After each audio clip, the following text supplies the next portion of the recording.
All right. Good evening. Sunday. Welcome. What are we doing tonight? We're going to play a little bit of Dragons Down. Have a quiet Sunday. Take a little bit of a break from our Skyrim 3 and out.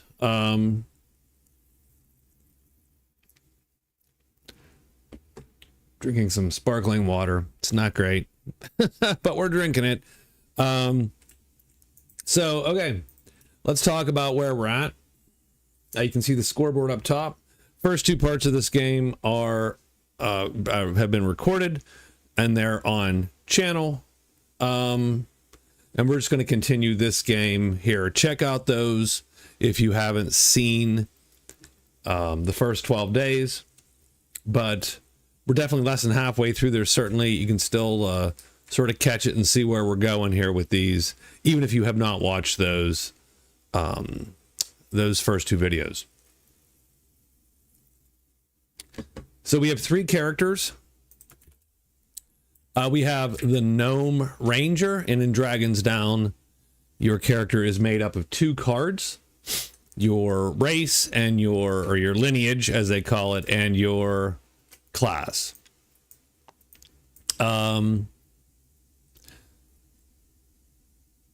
And that's how you get your hit points. That's how you get your wit, your wisdom, and charm stats here, 1, 3, and 2 respectively. That's how you get your attack speed and defense speed, the hand and the boxes, and then your cubes, action cubes brown, might cubes red, and then magic cubes. And then we might have gotten one or more of those extra magic cubes through treasures and questing and so on.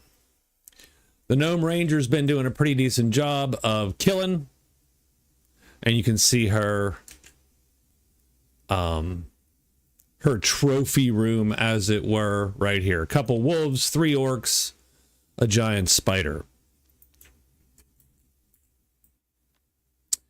And that's it. That's where she's at. She is down by the crypt, and that's sort of what she's looking to probably do this next few days, is loot that crypt. And then, I mean,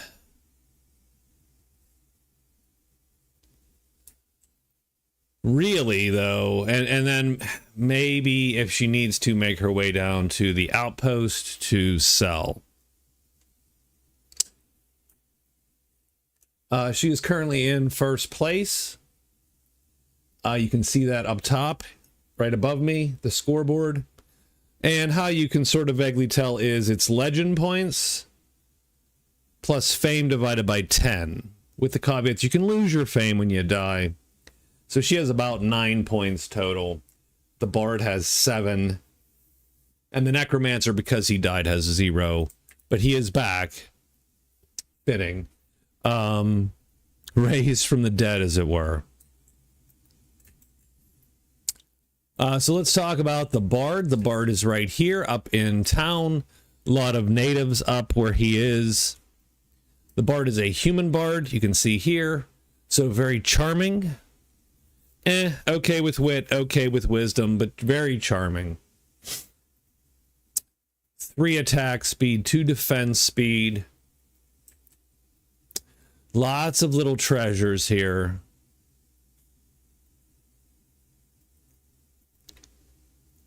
He's about to turn in another quest, King's Edicts, which you can't see because there you go, there it is. Excuse me for yawning. So he's about to get a ton of cash. Gold doesn't count toward victory in Dragons Down. Keep that in mind.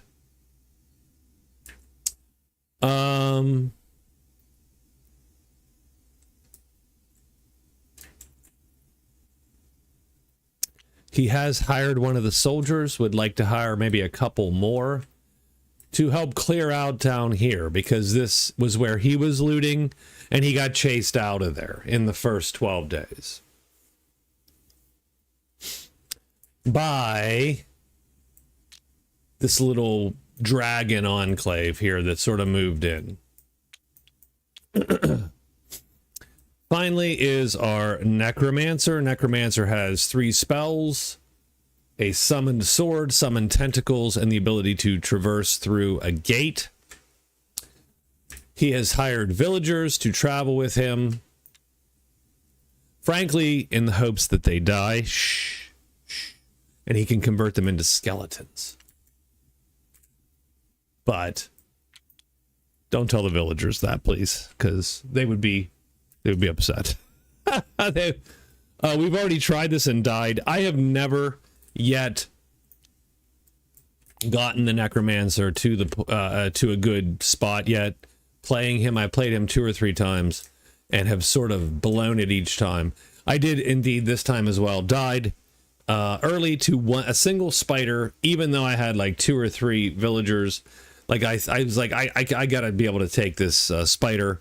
I couldn't. So here we are.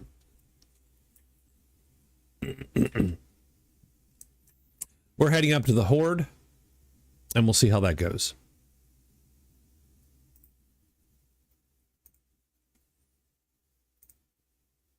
All right, so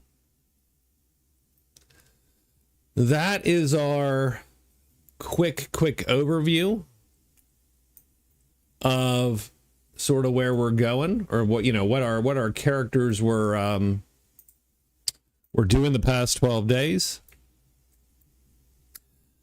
And I think it's time to get on with day 13. So so let's do that.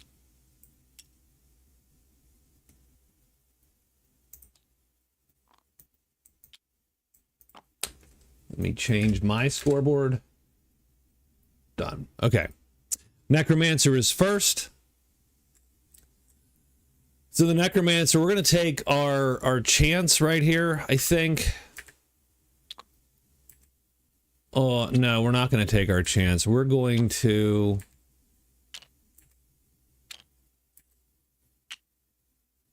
Okay. I'm going to go 1, 2. And we're going to sneak one more time. Remember, if you're in a cave in Dragon's Down, you lose a single turn. A day, you get 4. You lose a cube in a cave. Done.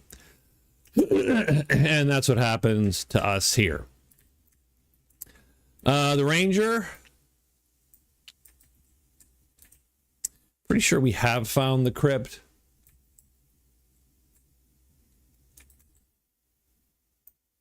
Yeah, we have. So it's time to loot. We're going to loot 3 times, at least, maybe 4, but let's see, 3. He gets the 5th card. Bogans of the Birds. Okay, so that's 1. 2 is a fail because you rolled too many, because there's only 4 cards left. 3 is a fail, so that's pretty bad ultimately. That's an epic treasure, so we're going to get 1 and 5. So we get a legend point, 5 fame.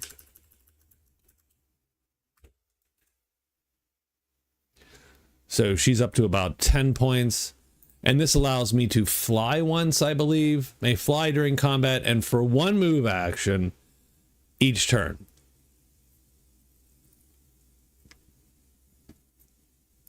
Okay. But I do think we will sneak for our last turn. And done.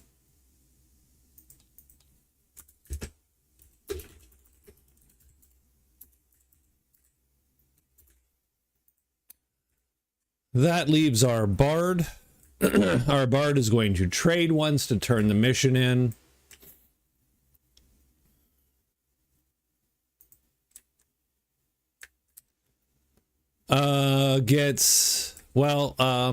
Good question. Are we going to cast at the... Yeah, so last night we will have cast Charm, too. Sort of a given in where we're at. And I do give myself a little bit of grace with some of those spells because I'm running 3 characters. So we'll put mission. And what Charm does is add 2 to all of his attributes. That means his Charm is 6. And so he's going to turn this in for 15 gold. That puts him at 76 gold. I really hope we can do something with that. And we get to roll these mission dice 6 times. So 3 times, because 2, but you know what I mean. So 6 dice. 5 gold, 2 fame. I'll put a running tally over there.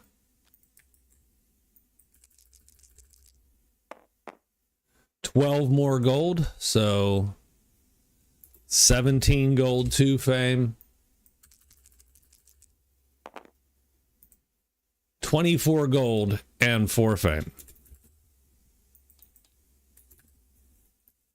So he ends up with 39 fame, but 24 more gold, which puts him at 100 gold. That is one of his turns. That is a free turn because he is a human in a dwelling. So that's 1 turn. Excuse me. Oh, geez, I'm burping on. Geez, sorry. Yeah, we would edit that out if we could, but it's a live stream. I'm sorry. Anyway, that's 1. I'm gonna hire, because I do want to get a couple more soldiers out the door here. So we're going to hire soldier 3. The base cost is $24. And we're going to use these dice then to haggle, but our charm is 6, so we're going to have an easy time getting the price down. So it's 3 times now. 2 times. So we can hire him for $12. Failed, because the door always means we failed. So that's 1 hire. We're going to do it again. 24. 18. We got him down to 12. Let's stop there. We'll luck out there for $12. So $88. We get this guy.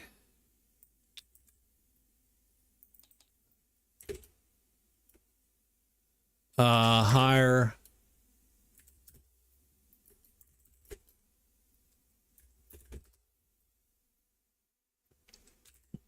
So we hired until the 28th. Another hire phase. Same thing. We're hiring the next soldier. It's a success, so the price is now 18. Let's get the price down to 12. Price is down to 12.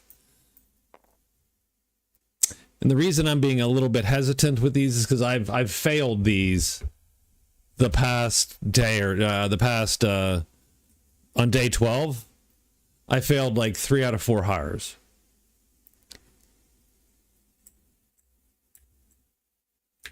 So we'll hire him for 12 too.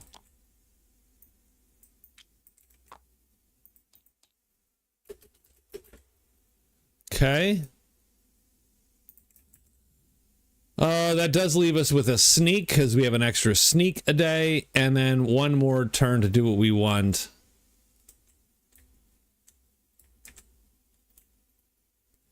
The leader's $11. We will try it just because. So it's $44, and he's like, nah, I'm good. I'm good. And then we snuck, and then we're done. And that's the end of the day. Hey, what's up? It just started, Scott. Well, I mean, just started in terms of tonight, but we're through 12 days. It's going okay. It's going okay.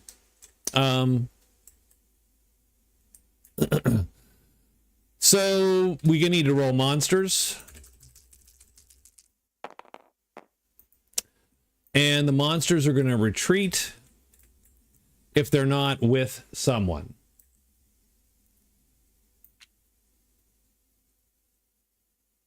Well, okay, hold on. Yeah, they're going to retreat. They're going to retreat if they're not with someone. So, the bandits are going to retreat. The Hydra is going to retreat.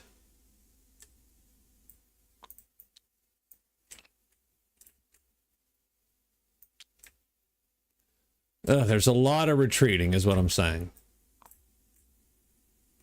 Because our heroes are sort of not on the... Our heroes are not on the map, actually, you know what I mean? Like, they're just sort of bumming around different places. So a lot of these guys are going back. So let me pull these off.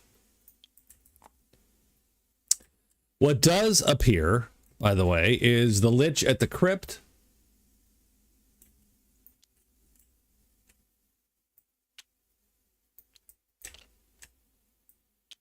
On the Ranger. And we do need to check if anyone appears at the village. The consul could appear, but he's already there. Done. Hey, what's up, Michael? How are you? How are you doing? So let's get these guys back to their respective piles. Hydra is on the Trove, I believe. No, that's the Great Worm. Gosh darn it.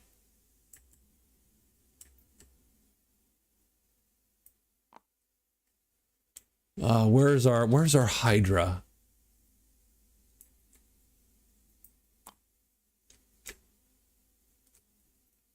Lazy but good. I am also feeling lazy but good. How's that?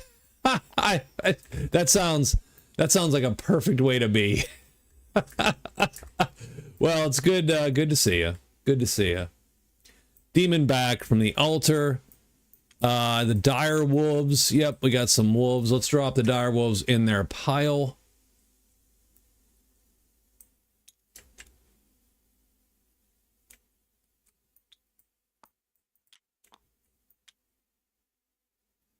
The juvenile dragons go back to juvenile Dragonland.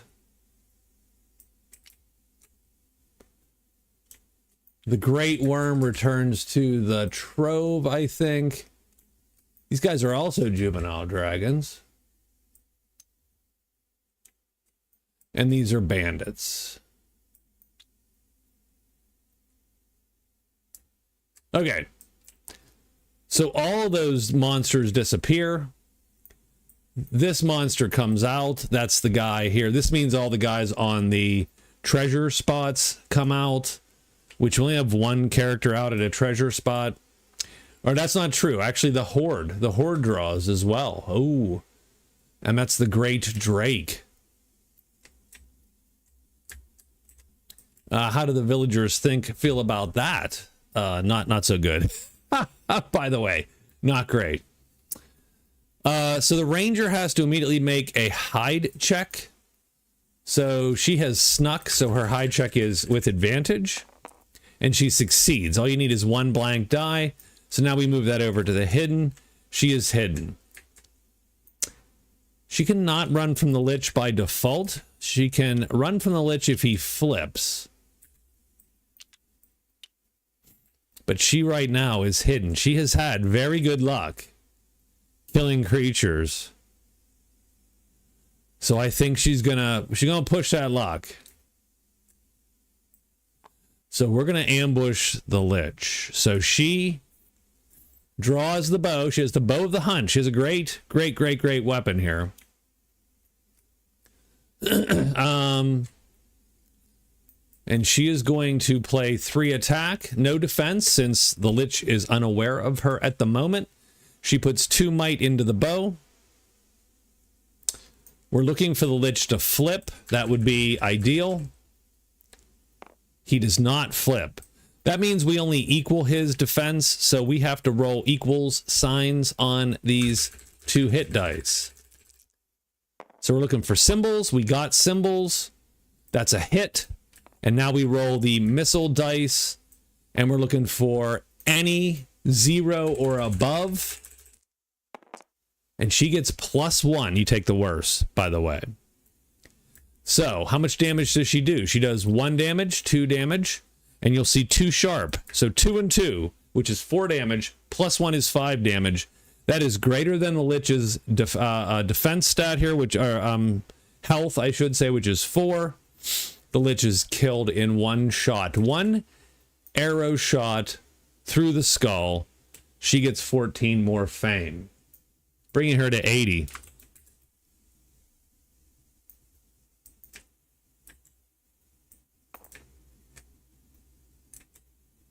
She will, yeah. Okay. She can't cast, unfortunately, because, but that's fine. Because she's injured those. So she has killed the Lich, and there you go. Done.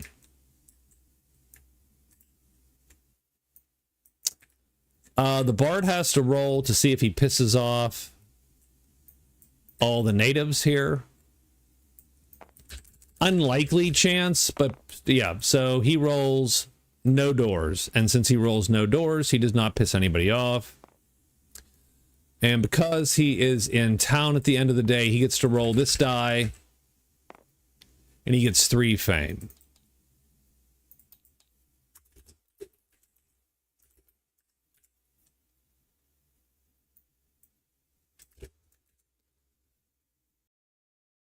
So these guys are racking it up. The Bard and the Ranger is really racking up the fame. Necromancer sort of laggy right now, but we'll see if he can pull it off.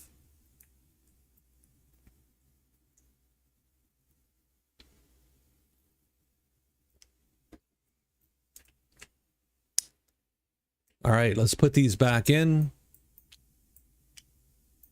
and draw day 14.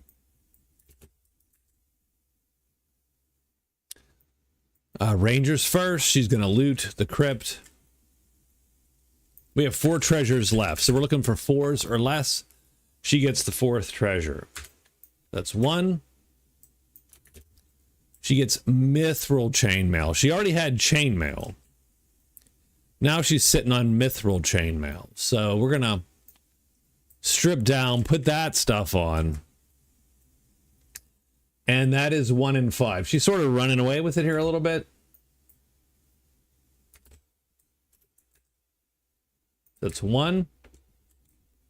That's 1 loot. 2 loots is a fail. 3rd loot is a failure. I mean, she knows she can't get the Lich, but she can still get dire wolves or orcs. So she will sneak again. She's fought all those things by ambushing them, so there's no reason to not slow play this. And she frankly is in the lead by quite a bit right now. So it would be foolish for her to try to push it. All right, the Bard.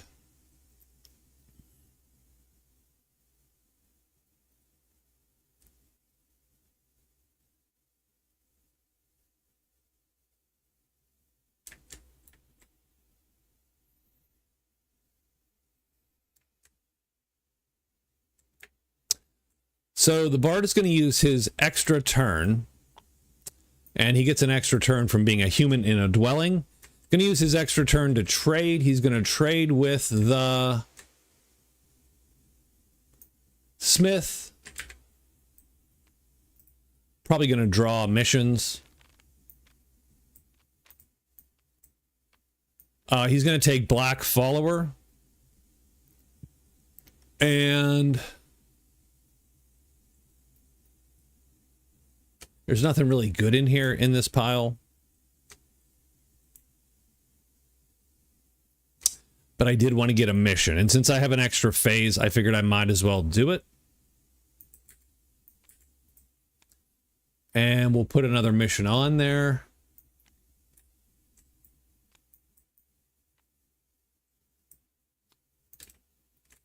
So that's 1 we'll take. And that's get an epic weapon and turn it into the crypt. And we are going to, like, these are all pay a bunch of money after doing a thing, and that's fine. Oh, the soldiers want epic weapons and epic armor. So if we could find one, we'd be in good shape. We'll do a second turn with the armorer and take his mission as well, or his missions.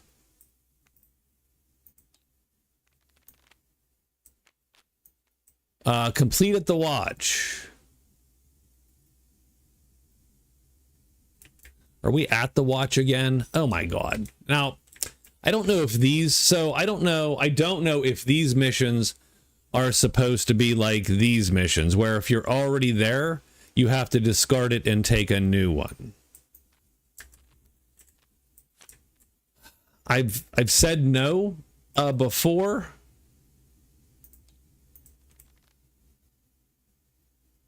Just because all those dudes roam, as it were.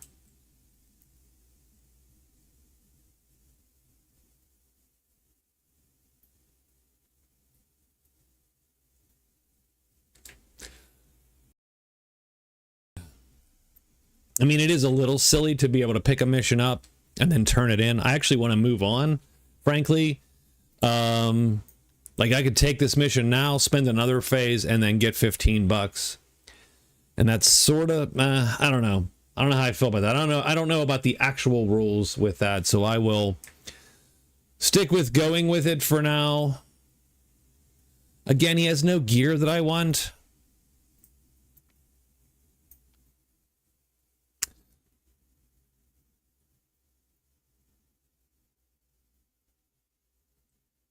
It definitely would sort of suck for someone to be able to cycle missions, taking them and discarding them, taking them and discarding them, to draw this specifically.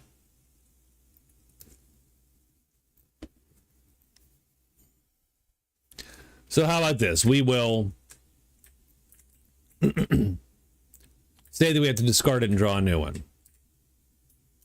Just because that will give me Surveyor, all the plains tiles, or to the vendor.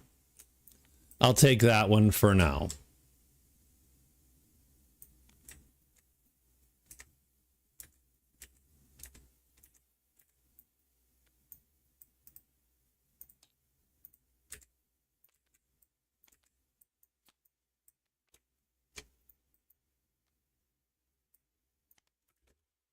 Okay. So we have 2 missions, but we did use, unfortunately, 2 of our turns. One of those was the free turn. The other was not a free turn. We have 3 turns to go and then a free sneak. So we're going to start moving because I want to take these soldiers and 1, 2, 3. And then we'll do our free sneak from our symbol of stealth. Done. And that is our day.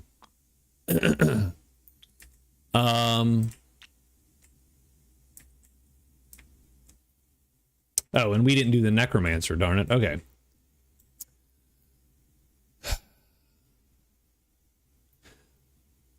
Oh, that's rough. That's rough. That Drake is rough, by the way.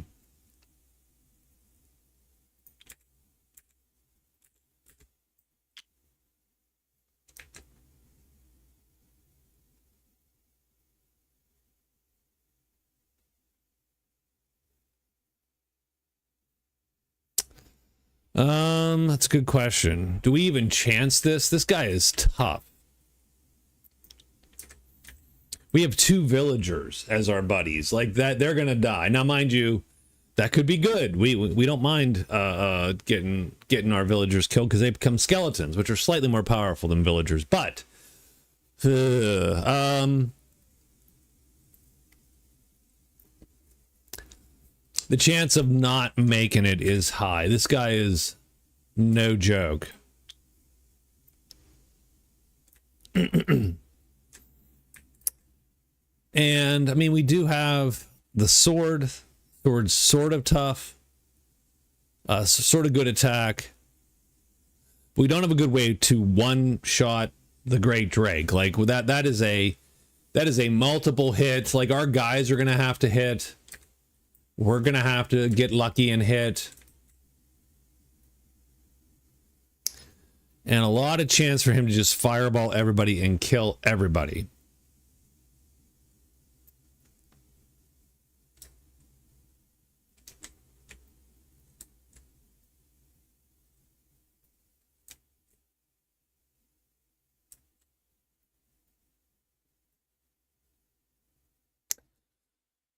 So, that is the question. Question is, do you risk a very, very ill-advised fight?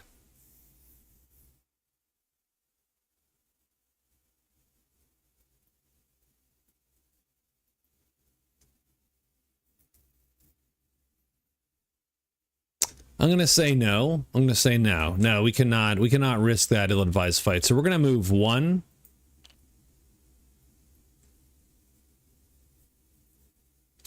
Two. And then we're going to sneak because we lost a cave turn. Done. That is the end of the day since we've now moved everybody, which we moved them out of order. So we screwed that up a tiny bit. Let's roll monsters. So monsters are going to go disappear again. But there are none. Oh, yep. He goes away now. There he goes. So that actually sort of lucked out weirdly. Because we moved, he disappeared. We have stink. No stink there. No stink there. We're looking for this symbol. We're looking for this symbol at the bottom of the tiles. And we do not have that. And no one is near a dwelling. And so that is the day. So the Necromancer might go back to the Horde now. Whereas he was thinking of abandoning that hope. Bard first. And Bard's trying to get down here. So he's going to go 1, 2, 3, 4, and then use his free sneak. Done. The Ranger. Okay, so for the Ranger, we're at the crypt. We have 3 treasures left. I say we try to loot these. So 1. We get the 5th. Nope, we need the 3rd or less treasure. That's the 5th. Come on. 3 or less is not... Nope. Okay. Man, not good. Not good. Do we sneak or do we... Yeah, we're gonna sneak. So we're done. And then it's the Necromancer's darn turn.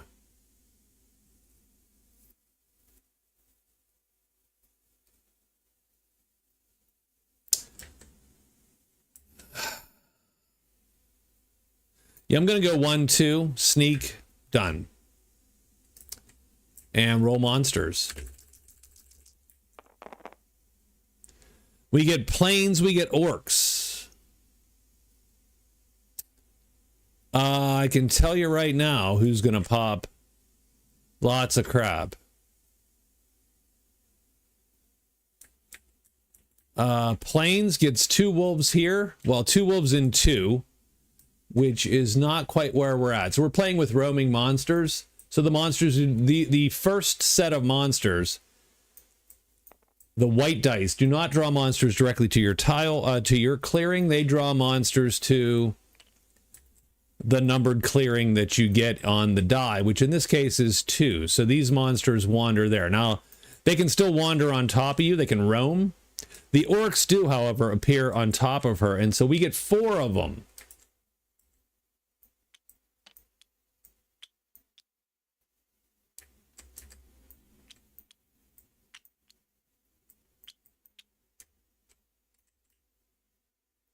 That's no bueno. That's not good. That is not, yeah. The Axe Orc, he's slow. The Orc Lord is fast. Axe Orc, slow. Sword Orc, slow enough. Okay. So not good luck for her.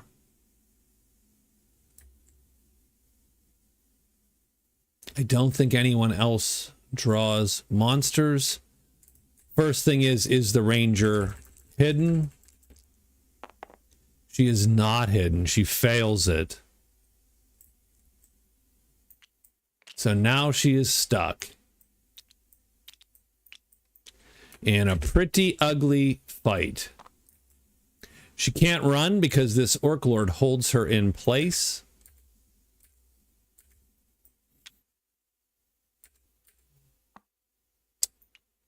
This is not okay. This is not a good fight.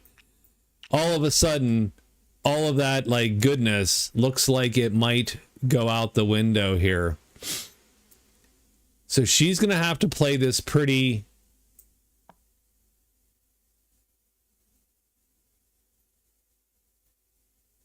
clunky because she can't take 3 attacks either. Like she can't.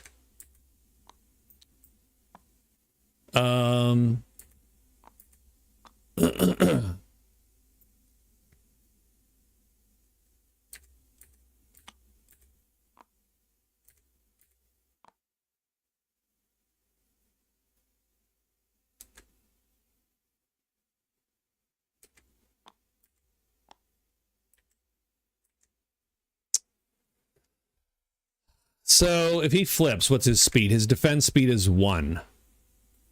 So we've got to get this guy dead, because if we get that guy dead, we can just run.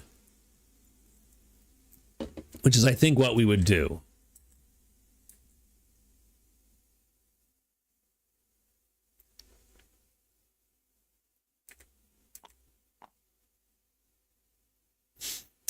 But I can really only take a wound or two before this becomes dire.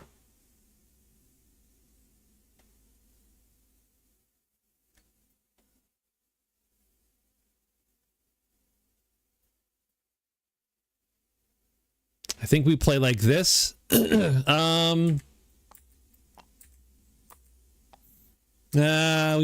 just might play like that. Just go all defense, take a shot, hope for the best.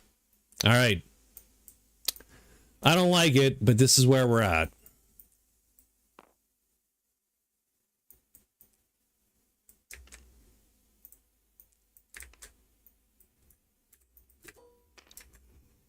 First thing is, which of these orcs flip? I'd rather none of them flip right now, although if the first guy flips, that would be great. First guy flips, third guy flips. There you go. Second thing is, fastest attack goes fastest attack. Well, we're playing closing the gap. So our attack is technically fastest because it is the longest on round 1. So we're going to take our shot. We need to roll double hits because we are lower. We have a 0 attack time. So we are way lower than his defense of 1. Double hits. Double hits. No. That's a miss. So we miss. They're attacking us. They all need double hits. And we need... absolutely need... misses across the board. That's 1 miss. So he misses. 2 misses. They need double hit symbols. 3 misses. 4 misses. Perfect. Round 2, we're gonna run because our speed now is greater than all these speeds. So we take off. Our defense speed. We can play 3 cubes here. That beats everybody's second brown number. This is their defense speed. So ours will beat all of theirs. We will flee. Done. And that's it. We're out. That's good because some of those guys could hit hard enough to actually damage our chainmail, our mithril chain. Let's not have that. Let's not have that happen. So we are gonna go this direction, I think, out of the clearing.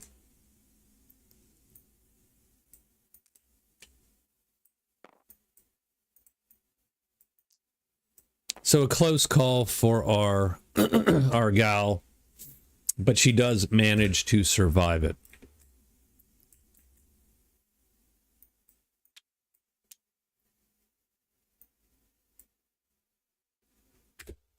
It's going to bring us to 16.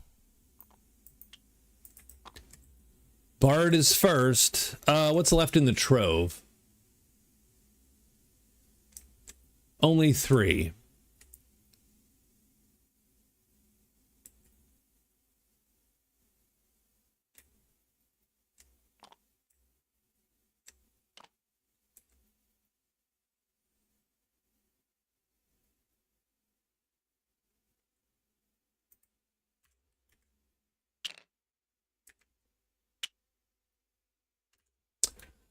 So we're going to sneak once. Well, we're going to sneak because we can with our symbol of stealth.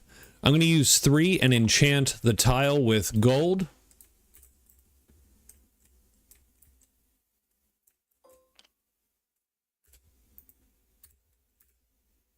Which flips it, replaces any cubes already on it with gold.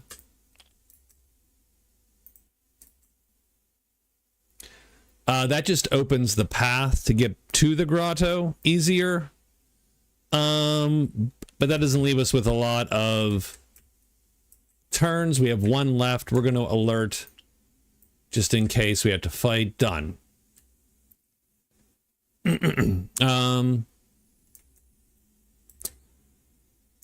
The ranger is going to take this as a sign to move on. 1, 2, 3 to the secret dens.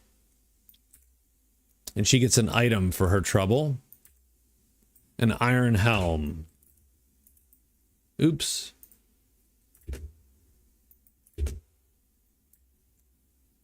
She can't wear the helm with the chainmail. She's just going to put it in her backpack. Done. And she is done. That leaves the Necromancer. The Necromancer is going to take his 3 turns, and he's going to enchant with blue.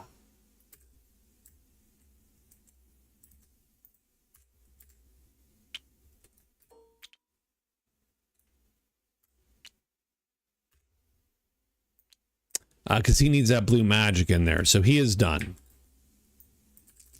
And that's the whole day.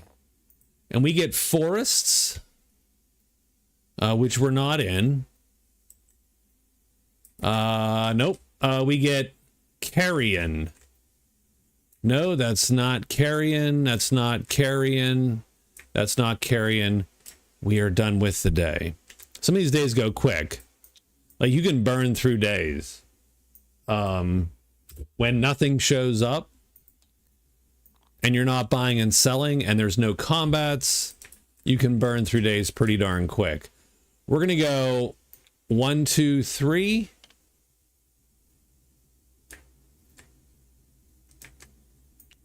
So we're going to sneak with our free sneak. We're going to move 3 so that, and we leave 1 left. We can't go here because they cost 2 because it's a mountain. So I'm just gonna alert again. Done. Bard is done. Ranger.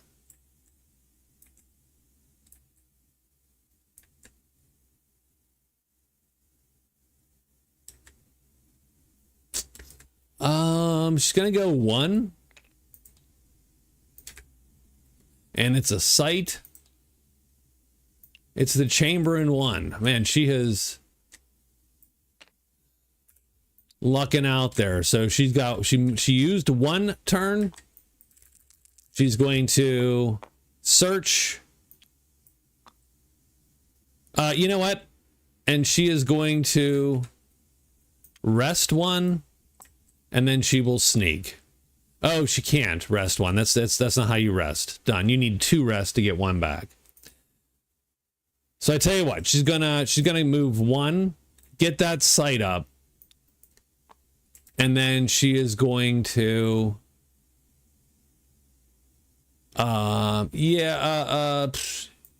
sure. She'll rest 2 and get the green cube back. Done.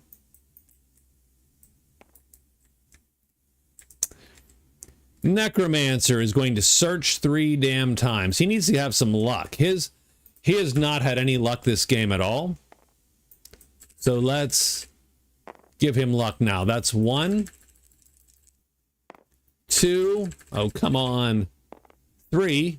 He's just going to go 3. He only gets 3 turns. He's in a cave. God damn it. And he's not even sneaking.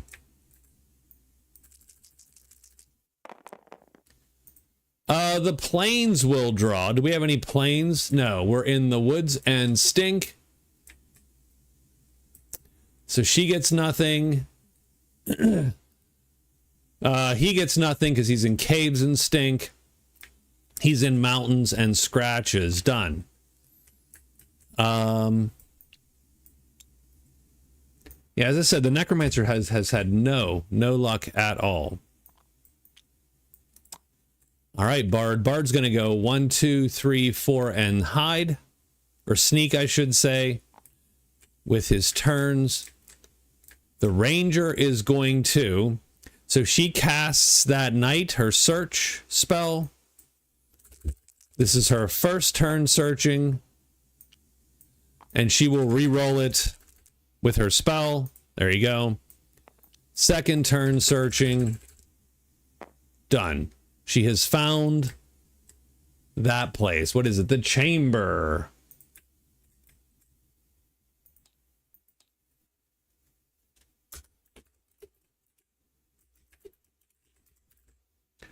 That gives her another 1 legend and 5 fame. So she is moving it absolutely.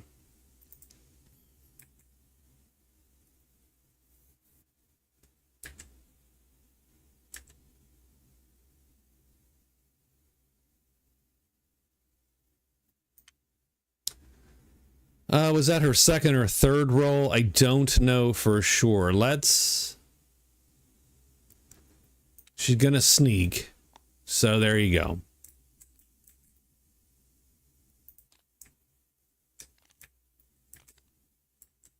The chamber has 6 treasures. We'll say that she needs to sneak. She is done for the day. Necromancer time. Search. That's 1 search. 2, and he finds it. So the Necromancer gets on the board finally after 18 days, I think. Oh, my lord. Okay, after 18 days.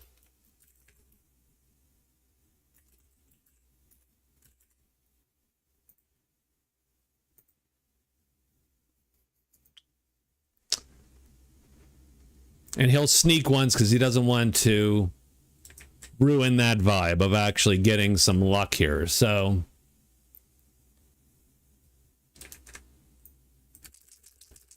monsters.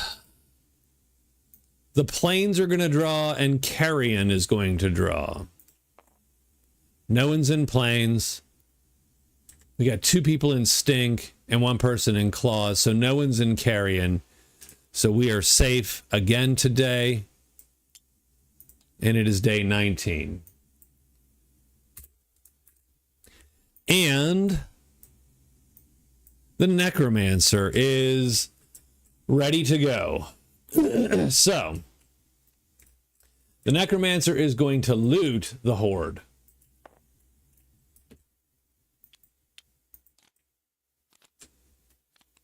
There are 8 treasures in the Horde, so he's going to loot twice at least. He gets the 3rd card. Ah, jeez. Let me... Come on, you got... There we go. There we go. Come on. I accidentally pushed the treasures into the other pile there. That was bad on my part. We got the 4th card. I'm going to put this down here. I'll take the 4th card out of that pile. We get the Spellcaster's Simulacrum.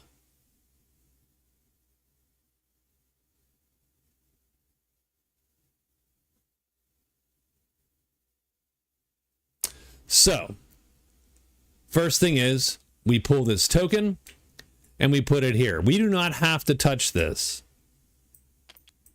So this acts sort of as a separate site.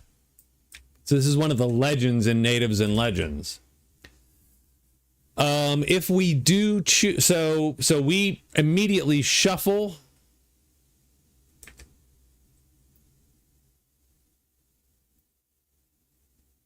But we don't yeah, you do shuffle them. Okay. So we're going to take a Deep Treasure.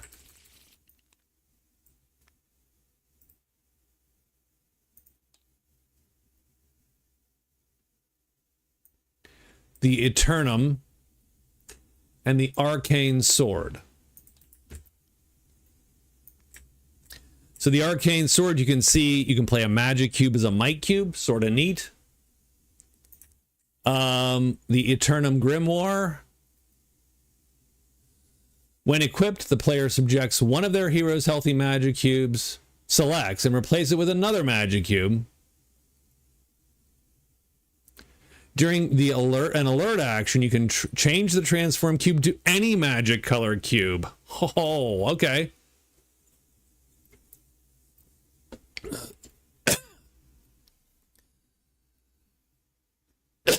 Excuse me.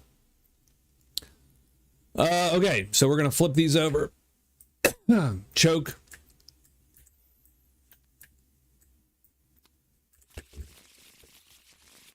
And we're going to shuffle these.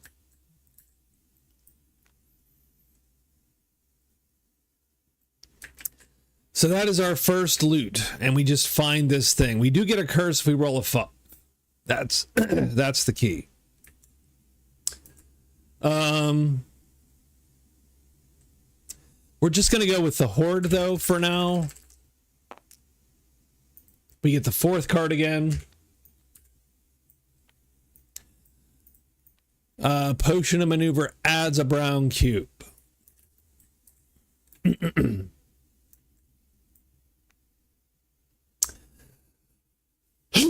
I mean, that's not terrible.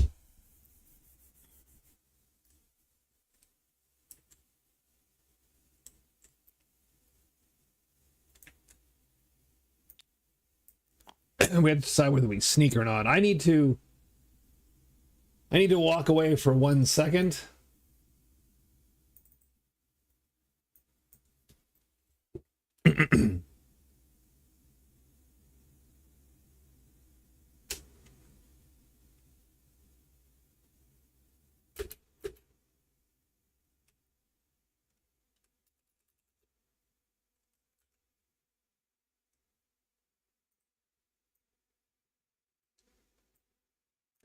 Give me 5 minutes. I'll be back in one second. I need to cough up a lot.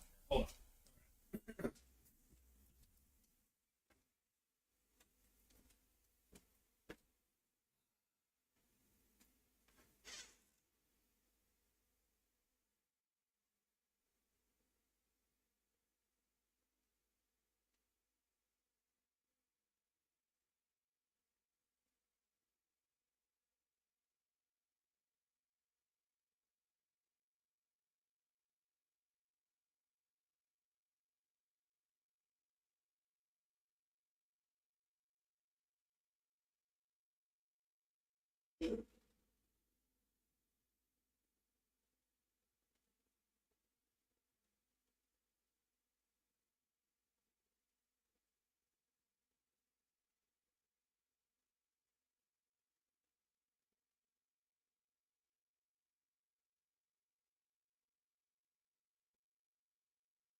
All right.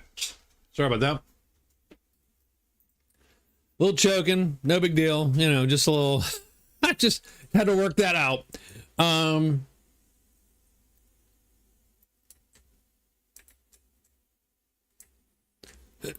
So the Necromancer on day 19 loots the Horde.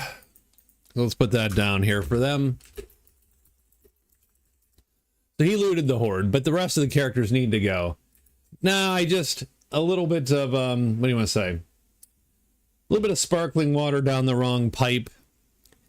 And I have, for some reason, I'm straining a little bit with my voice today anyway, and I did not expect to be. So not my finest hour, Michael.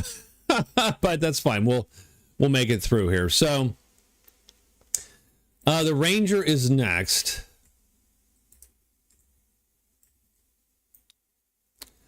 Ranger has found the chamber.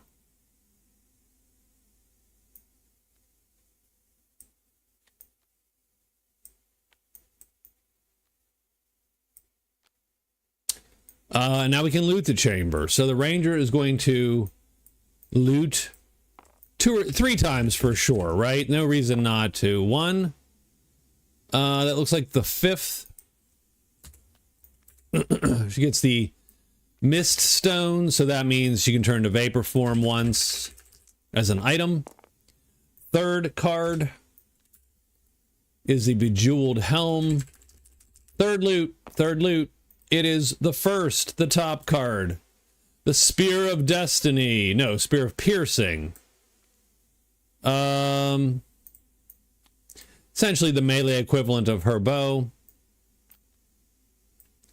All of these are nice. But I don't know that they actually do her much good. She will put this one up there in case she needs to turn to Mist.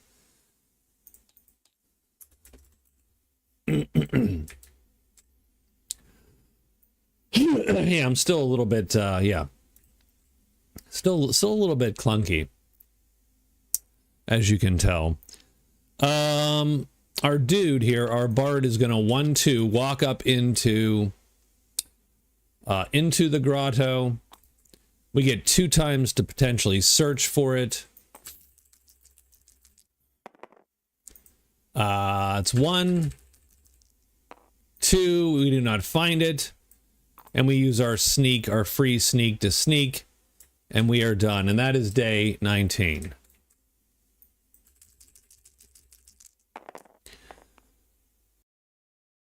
Monster roll. So monster rolls. Ooh, we're gonna bring some creatures this time, I'm pretty sure.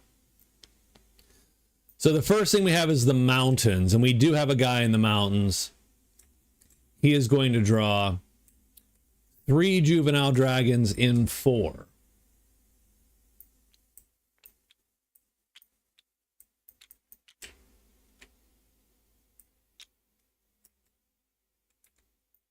Speak up.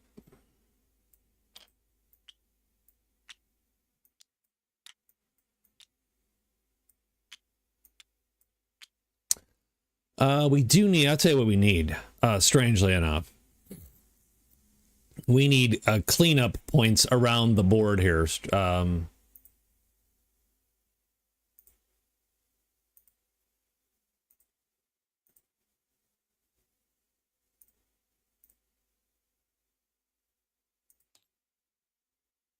these, but we'll worry about that later. Because we can do this, right? Toggle snap. And then they can be a little fussy, and then we can, yeah, just do that. Done. Okay. So they appear there. We're looking now for carrion. We got stink and stink. So only the dragons, and the dragons don't appear on the bard. So done. Okay. That's 19. Gonna day 20 here. The days are flying by. Not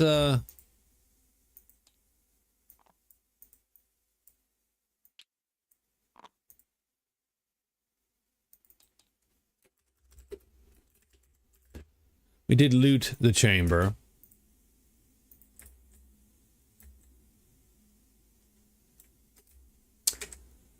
Are we going to continue to loot? There's only 3 treasures left. Yeah, let's go at least 1. Yeah, we get the 2nd treasure. She's been lucky at those. 2. She gets the 2nd card.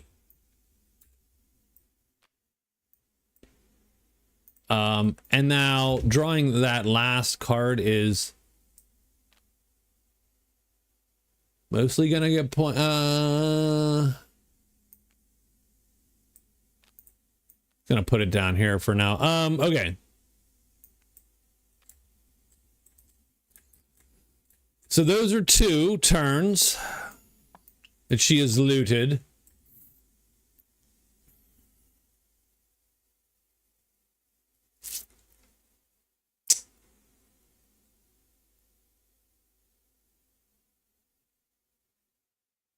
She's going to use her flying boots here. She's going to go 3 and fly to here. She rolls a die to see where she lands. She lands in 2. And she will sneak.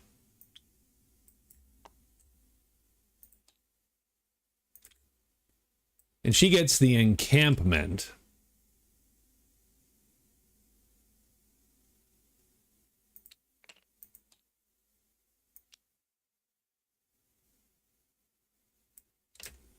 So let's see how that plays out. That's new, right?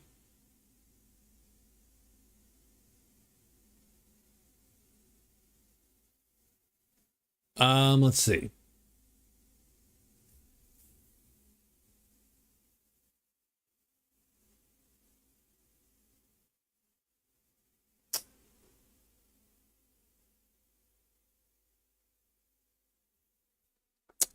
Right. So, okay. So first thing is we roll to see where this goes. So we draw another one of these, which we did. It's a site. It goes on the monolith. So on 2. She has literally landed on these every damn time. The encampment goes in a random clearing, except for 2. So it goes in 4.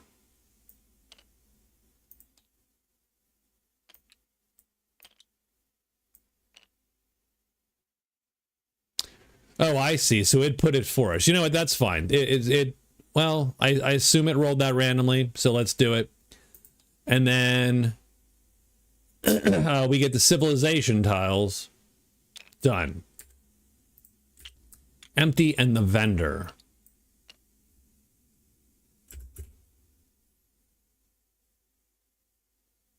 Okay, that's what we found. We actually have a quest for the vendor, weirdly, I think. No, the scholar. Damn it. Okay. And she snuck. That's her turn. Done. The bard.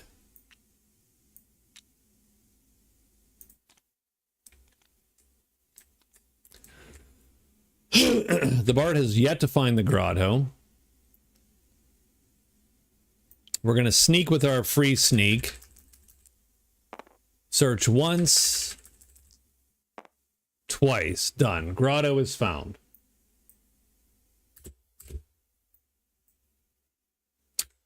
Bard gets a couple points. He gets 2 possible loots of the grotto.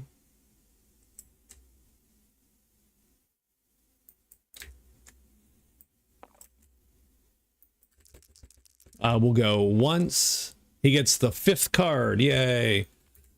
And twice. 5th card again. Horn of the Dark Angel and the Bracelets of Vigor. The Bracelets of Vigor, I think, mean I can put a brown cube in a mite box. Done. Not super useful with where we're at, with what we've got and where we're at. But I'm going to actually put this out there and put this down. Just in case. I might need it. So that was 2. We've snuck and we are done. So we are looting. What is this? Day 20? Yeah. So on 19, we found the grotto. No, 20. We found and looted the grotto.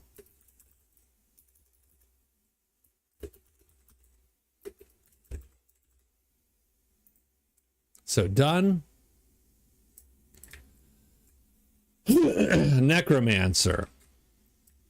Still looking to make good on that hoard there. There's still 6 treasures, so there's no reason to not just go for it.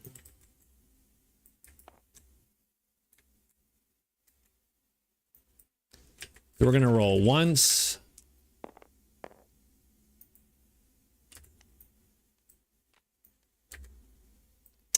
Oh, we got an enchanted treasure. Now, that does suck, actually, for us. Because that turns our thing to purple. And it takes the blue magic out, which we were counting on that existing, frankly. So I don't like it. I don't like it one bit. So there's one treasure. Gloves of Aggression give us what? 1 brown speed cube in an attack speed box. That's good, actually. So that's 1 loot. 2 loots. Gets the 3rd card.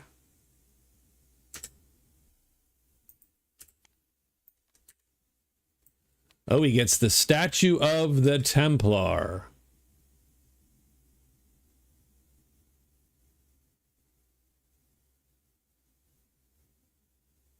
Oh, that's a rough text to read. Oh my God. Blah. Oh, I love it. I love it.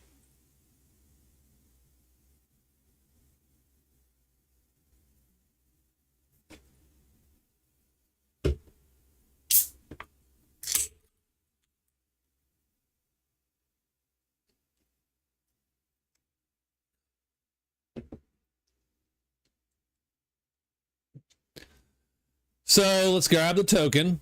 So we'll put the token on. We don't have to interact with these if we don't want to. But they're all interesting, right? And they all do different things. That was our second loot. So how does this work?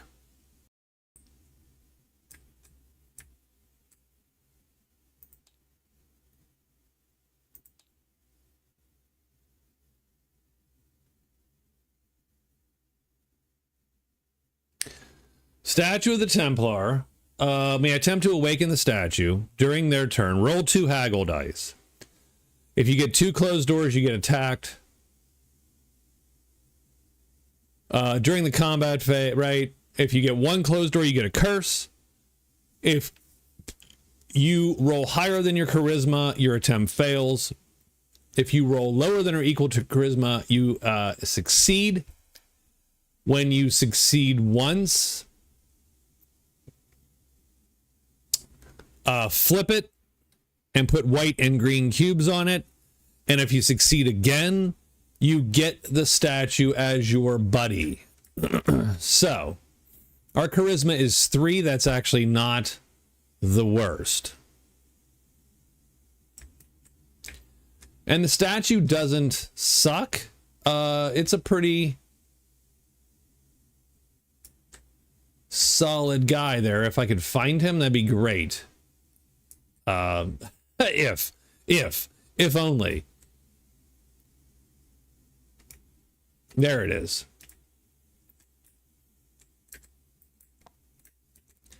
Right, so it's got 2/2, it's 4, it's big and tanky. Big and tanky, and very defensive on one side and pretty balanced on the other side. But 4 and armored is good. That's good stuff. That's pretty good shit. So that was our second roll. So our first roll is to grab this.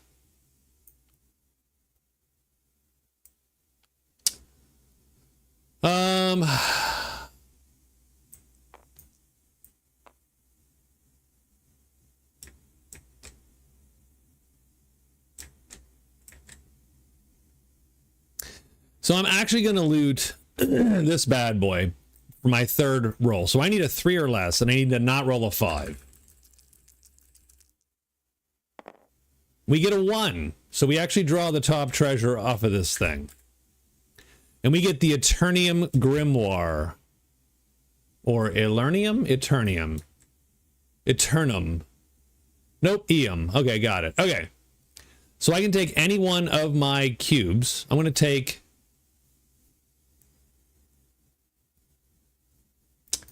this black cube. since I'm not really using black magic at the moment.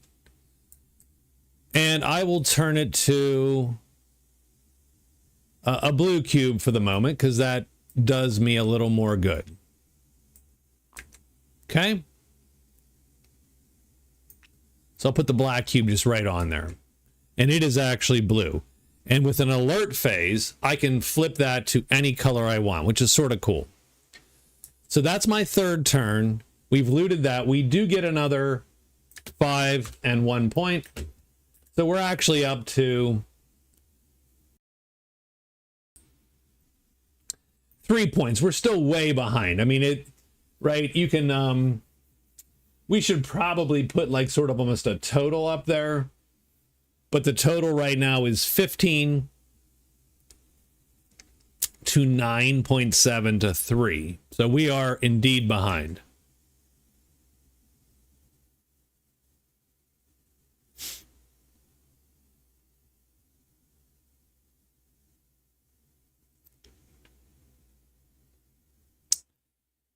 And that's it for him. Like, it's all we can do. So I suppose we got to roll monster checks here. Let's do that. So we're going to draw in the mountains. That means these guys are going to move on top of our bard. We then draw in the mountains again on 6. Which I think is there. So we're going to get one more.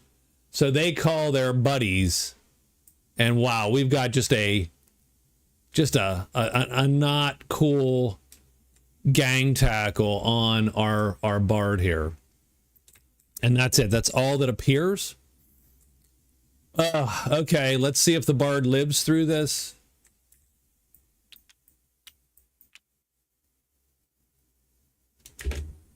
He might not. That's a lot of juvenile dragons. Well, first thing is he hidden? That's the main thing that's going to keep you alive is just, I am hidden. And I am hidden, so it is fine. We do have a bunch of soldiers, though.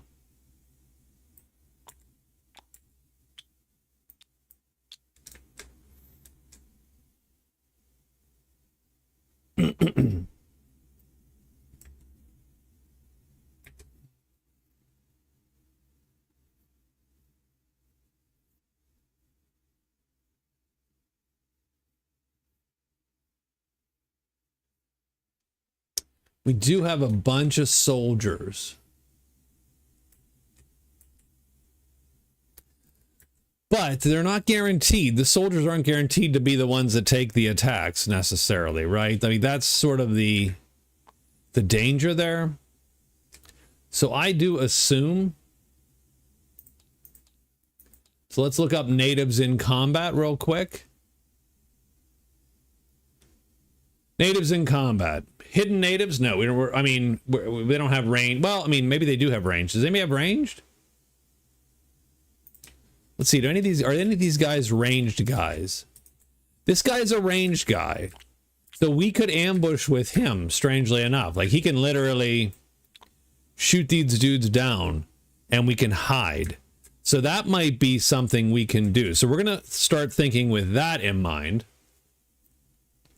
Secondly, challenged, all unhired natives become unhidden. All hired natives become unhidden if the hero is unhidden, and they always are the same as the hero, hidden or not hidden.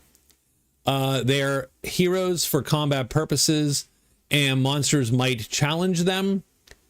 Hired natives will never challenge unhired members of their own native group, of course. Done.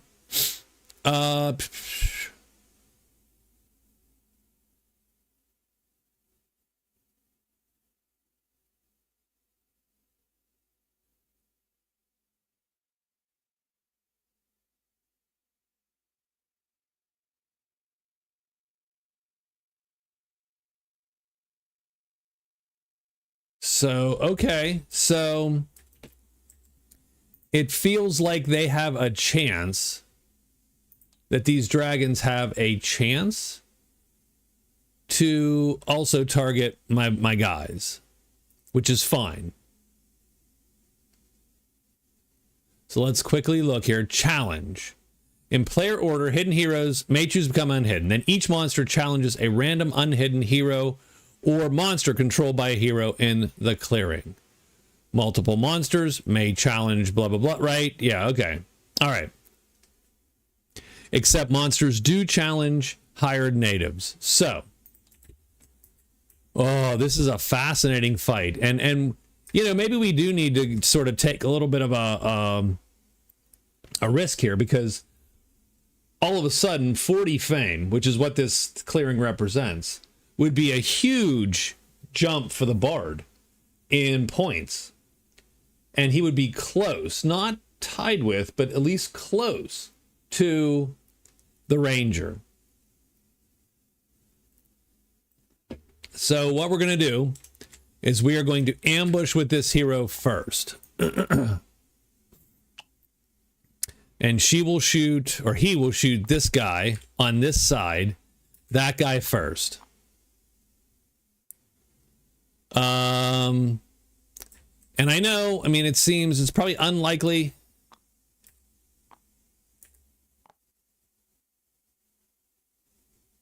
And probably a terrible idea, frankly.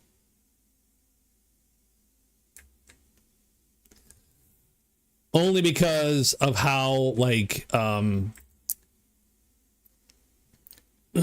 because of how fast these dragons are and how much damage they can do.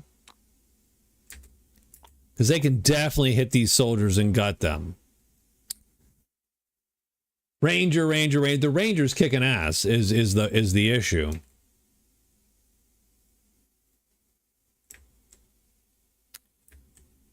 So, and we don't have any spells that are useful in this case.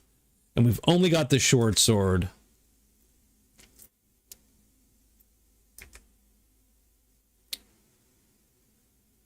And these guys are all flying, which sucks. Because Fiery Chasm doesn't work on flying creatures. Otherwise, we would just try to Fiery Chasm them all.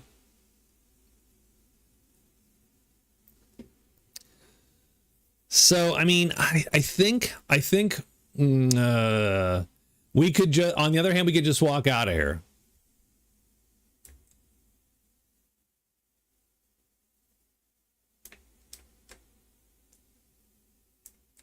We could just walk out of here. It's actually not likely that he ambushes successfully, and it's just as likely that then the dragons are attacking us and we all become unhidden.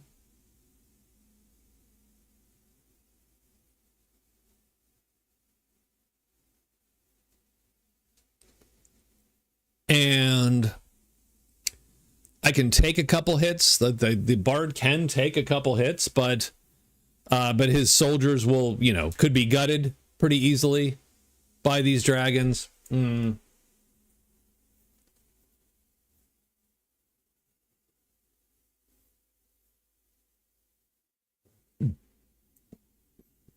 yeah, I don't super love my chances at the moment. I think we can probably, you know what, we're going to walk away from this one. I think we're walking away from this one this time. So we're going to do this. We're going to grab these. We're going to toggle their snapping. Yeah, so they do snap. That's cool. And we're going to snap them. Maybe. No? Oh, maybe not all of them are toggled. Why are you... okay, you, sir. Oh, that was a new one. So we're just going to rely on being hidden, and we're just going to slink away. So I think that ends the day.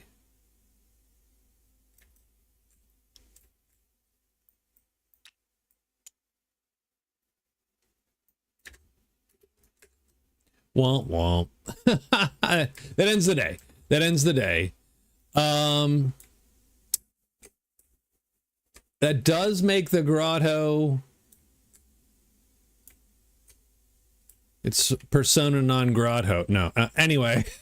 That does make that rough because it's now sort of stuck, right, with these 4 dragons. So we might just need to get out of dodge and go find something else.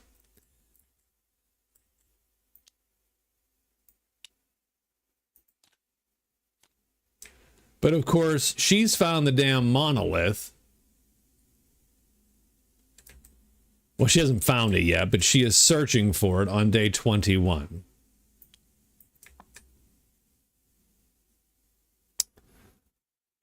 So yeah. So 1, she searches once, twice, 3 times. She does find it after 3. She'll sneak the last time. Finding that gives her 95 and 7. So she pulls even further ahead.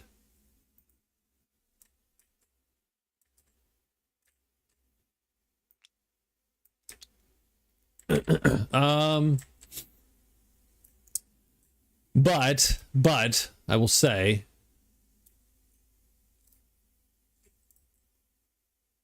she does not loot it this turn. Necromancer.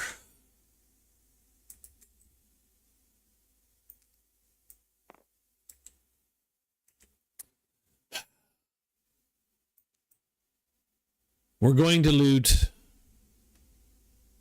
the Horde.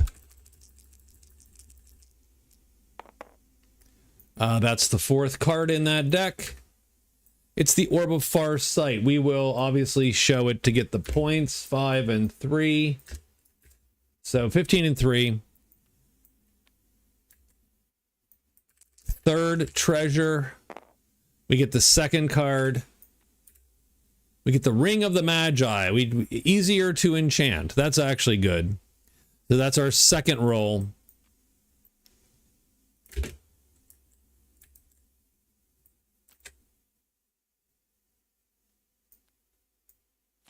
Oops, wrong guy. Wrong guy. Womp womp.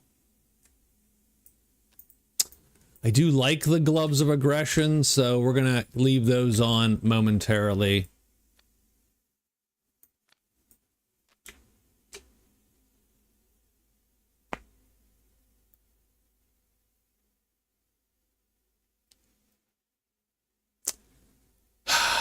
And now we have to decide. I mean, I'm going to decide to stick it out one last time. We get only 3 turns, of course. And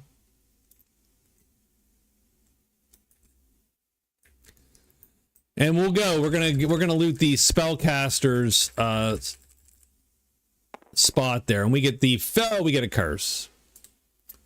We are cursed. Cursed.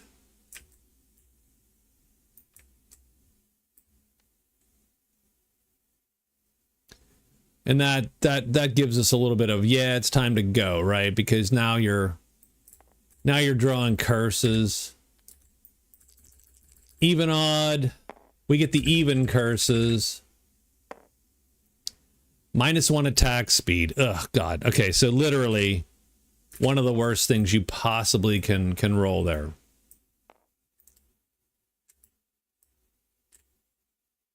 So that actually makes, yeah, that makes him, having sat there and looted, a terrible, terrible idea.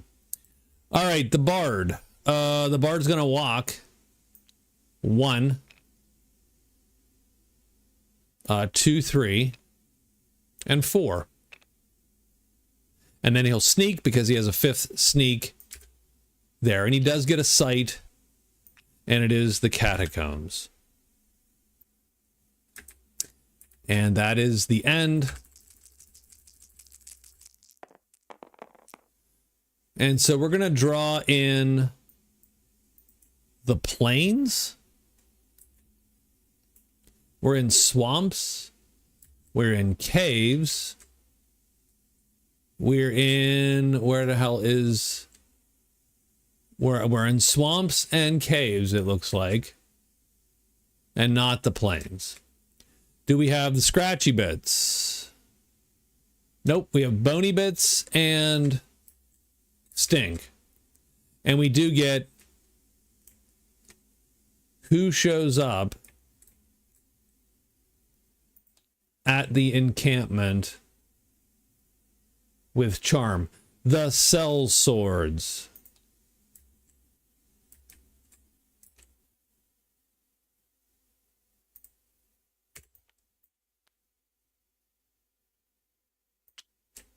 It's a lot of those guys. They're not so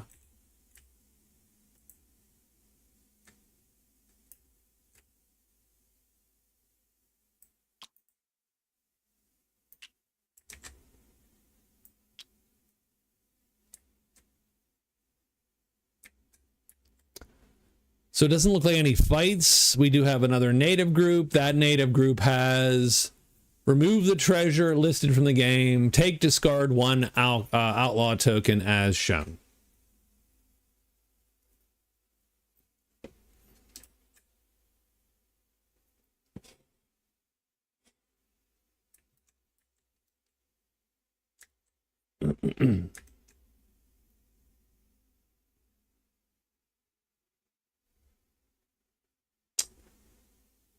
Okay.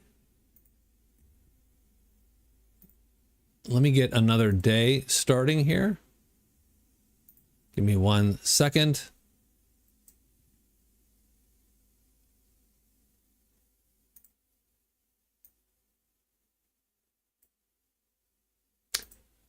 Okay, so where are we at? We are.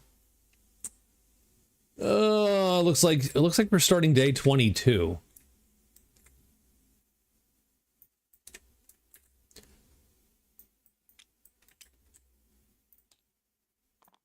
And we do. And the bard is going. Where is the bard? The bard.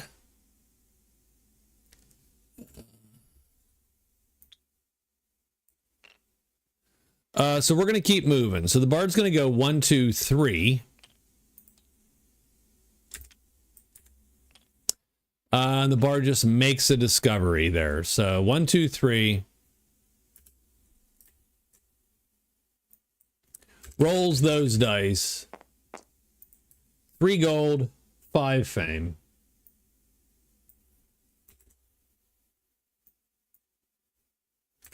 That's sort of my least favorite outcome. Because it's just like, yep, wandering points. I don't like that one. But anyway, neither here nor there. So 1, 2, 3. We're going to move. There's no other way out of here. 4. And then the bard's going to sneak with their free sneak action from the device.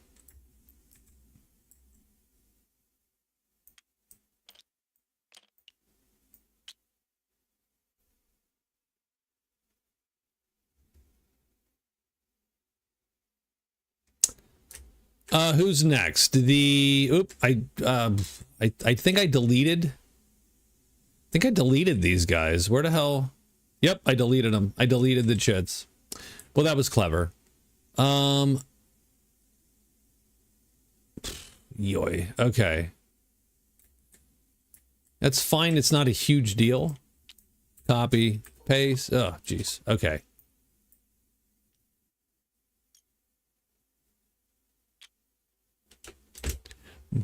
Fumbling around a lot here. We still deleted those guys. I'm still like, you still deleted those chits, so keep that in mind.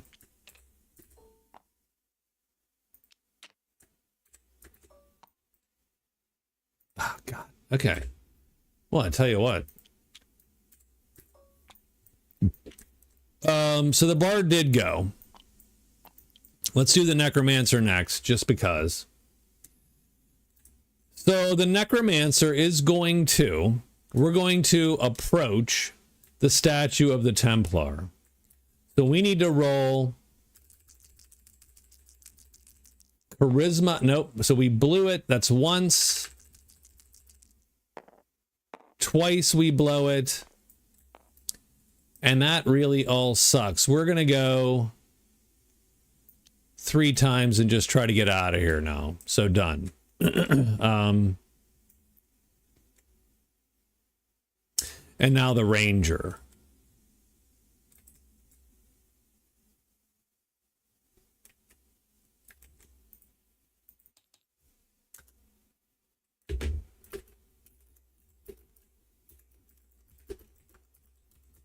So she found the monolith.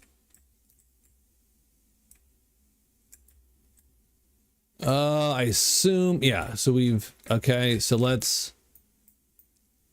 we're gonna loot it 3 times, probably. Once.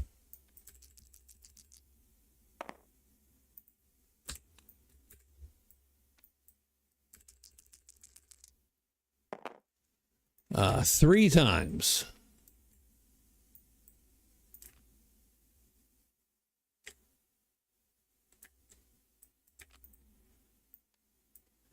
Codex of Cognition is really just worth the point. So she's broken 100 fame, 8 legend points. So she's on 18 points. Well on her way to winning at this point, I think. So Dagger of Bite's really good for a lot of characters, including her, but she's going to just leave that for now. Dumps all that into the backpack, and then Sneak, she's done for the day. So that's day 22 in the books. We need to roll now for all the dudes. Mountains are going to draw. No one's in mountains. Stink is going to draw. That's going to suck. We're going to get ogres here. So 1 ogre down below there.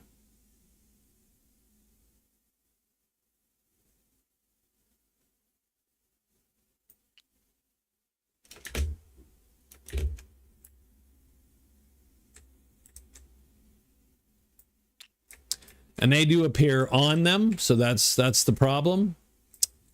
And we're going to get kobolds, 3 of them,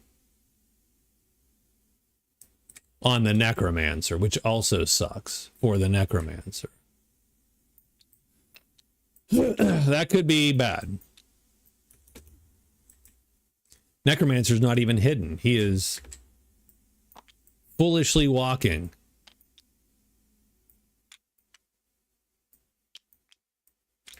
Okay. And his attack speed is -1, and that's the problem.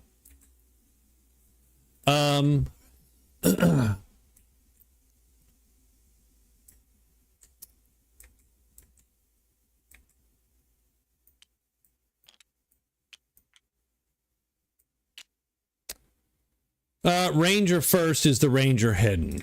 So there you go. There's an easy roll to make. Are you hidden, Ranger? Yeah, so the Ranger is hidden. Ranger's going to take a look. And yeah, she'll try to shoot this thing. 100%. She's been doing this all night. Well, she's been doing this all game, I should say. So 2 there, 3 cubes there. She is likely to auto-hit this thing, I believe. So does he flip? Now she is, remember, ambushing.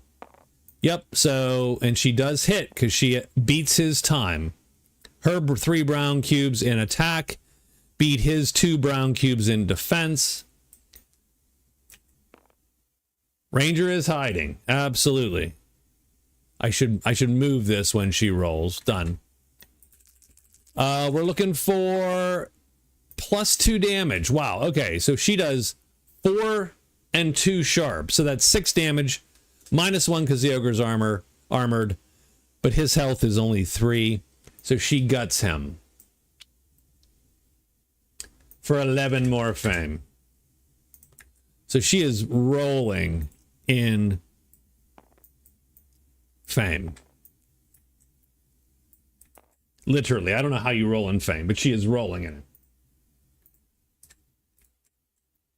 The Necromancer, is he hidden? So he gets to roll still. He has to roll 2 blank cubes. And he does. So he is hidden.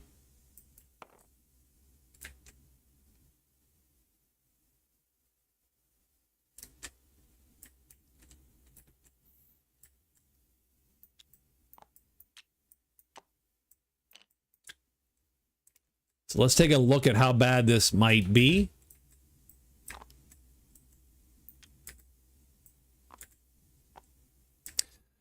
I mean, the problem we have is the kobolds are way faster than these guys, and they auto hit them and they kill them. Because their attack speed of 2 always beats the villager. Sort of funny, but yeah, sort of terrible. Sort of terrible.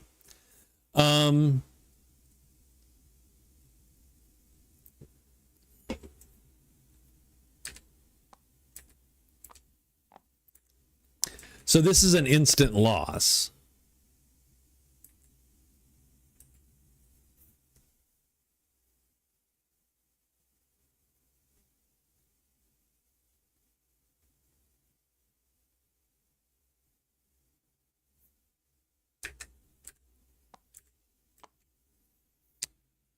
I mean, he can get the sword out, and the sword can do some damage. And he might be able to get it out and remain hidden.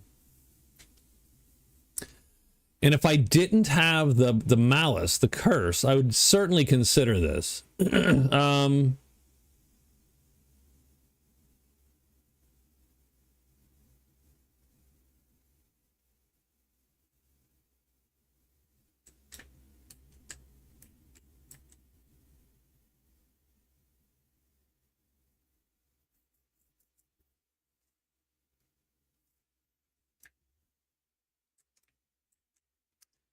I don't like it. Don't like it. Don't like it at all.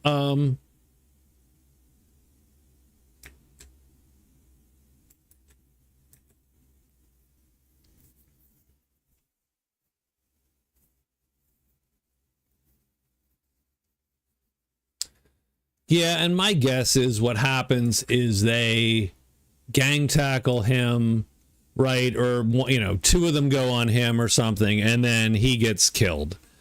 So, like, because he can dodge these things well enough, but can't actually get an attack off to save his life. He would need that air sword for sure. And that could do okay. But he's going to lose 2 villagers in, you know, in the first round or whatever. Potentially.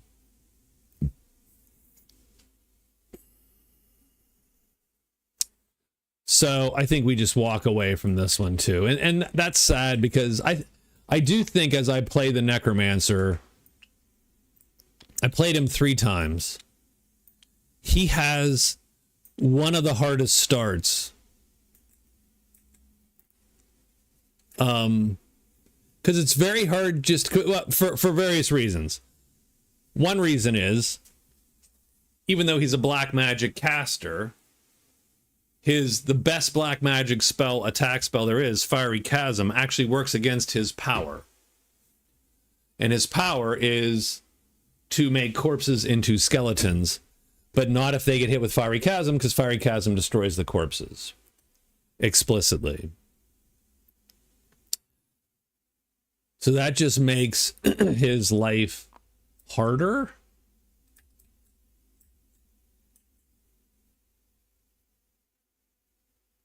Now, keep in mind also that these guys are going away soon in 2 days. So maybe he considers that is in his thought process here.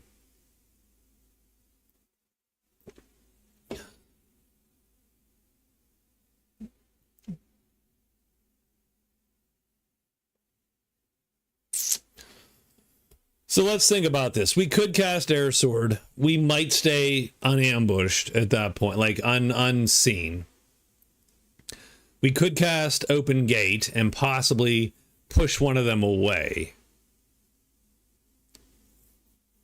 But that would all absolutely require... And again, our attack speed...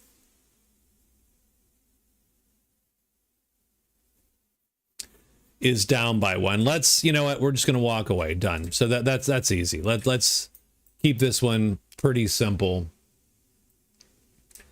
I just feel bad because his game has been actually pretty unimpressive. So now we have the Necromancer first. Necromancer is going to walk to here.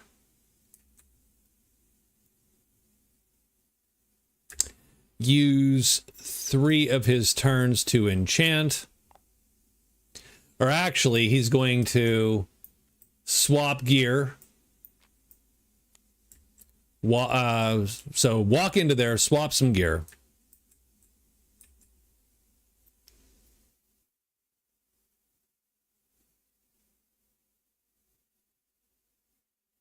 That's an alert phase, so that's 2. So he moved, he alerted.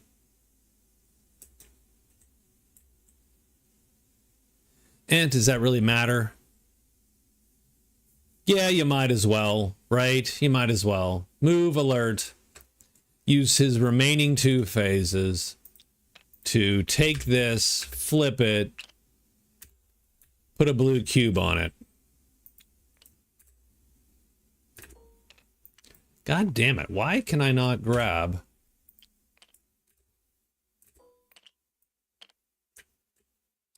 Bard is next.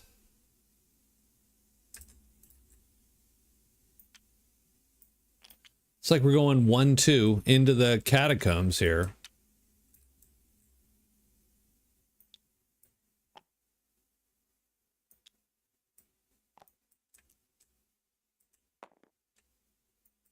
Gonna roll these search dice.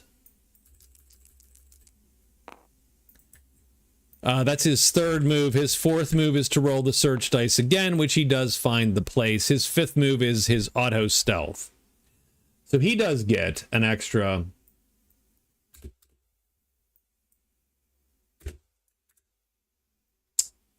some points there. And he has found the catacomb.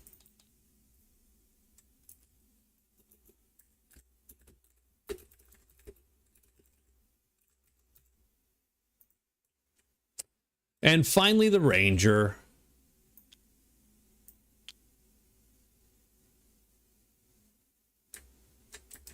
So the ranger only has 2 charm. Not her favorite. The cell swords, not her best buds.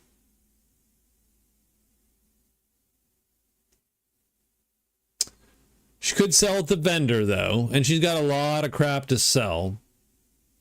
I don't know that it super matters, but she does have a lot of crap to sell. What's still in the monolith? Just 3 treasures. Let's...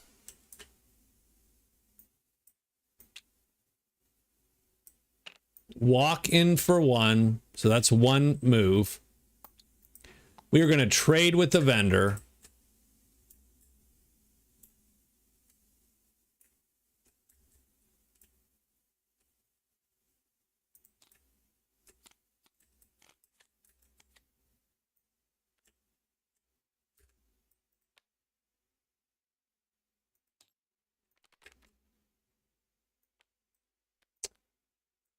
So we've got go to the armorer, go to all the woods.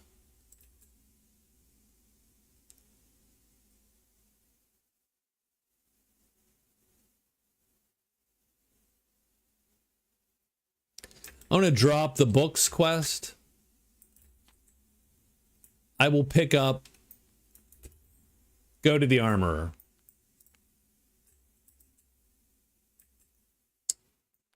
We'll look to see what we got here. We do have an enchanted treasure, so we need to immediately put a gold there.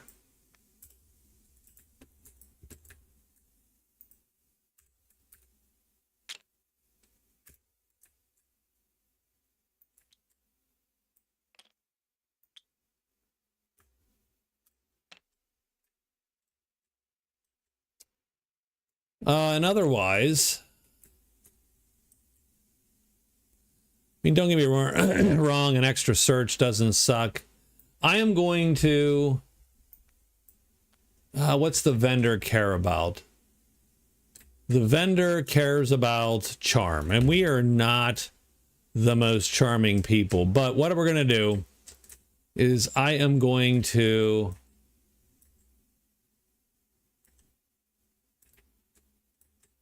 I think we can sell everything, right?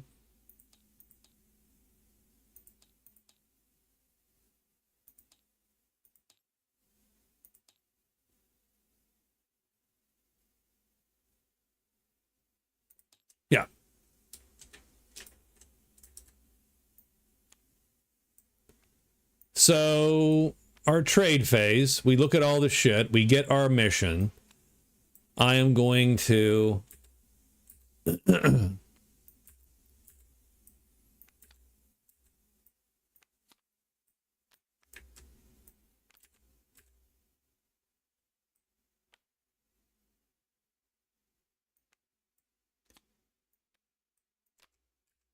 I'm going to sell all of these. Right? So that's 13. 13 and 27 is 40, 54. So for 54 bucks, I'm going to sell all of these to the vendor. So 54 bucks gives me 105 bucks.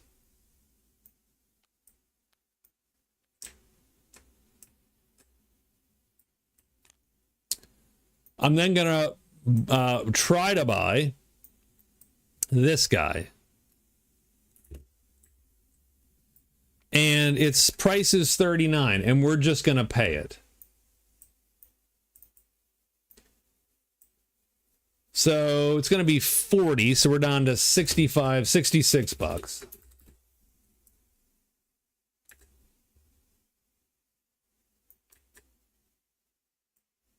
And we'll keep that.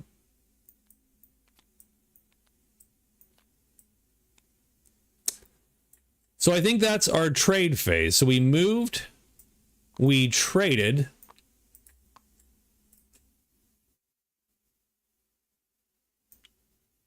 We're going to move and we're going to sneak. Done. And that's going to end our day.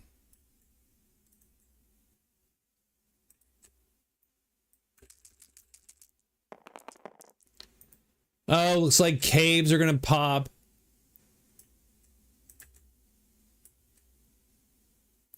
Monsters are going to pop. So the catacombs are going to pop. So first off, caves pop. Giant bats in 3.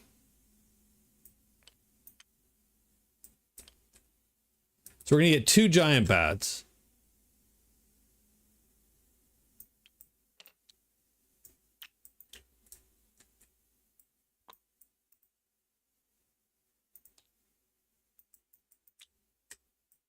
Clean those up. Okay. And they're going to pop into 3 because we're using the wandering monsters, which does make the game more forgiving. I absolutely will say that. Yeah, someone commented about they do use it, and I said, yeah, I do think it makes the game more forgiving. I don't think that's terrible, but it does. Like, normally those would pop on the Necromancer, and he would have to then hope for the best, right? Because those guys would be on top of him. The Ranger gets nothing, I don't think. Nope, she gets bats too, actually, in 3. So we're going to take 2 more bats.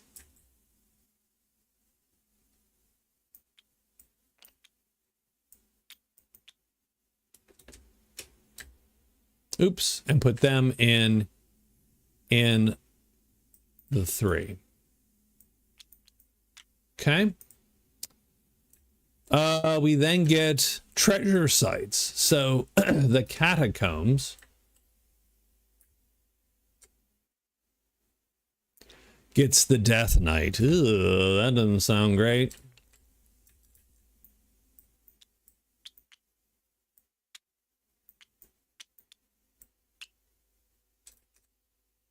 All right.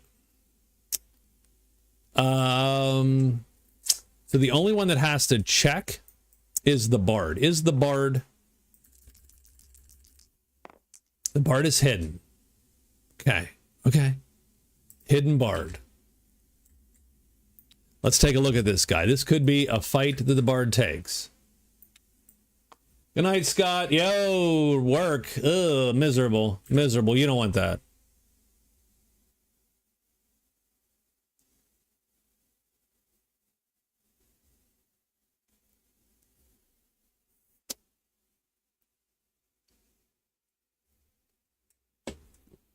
So keep in mind, we have 3 soldiers.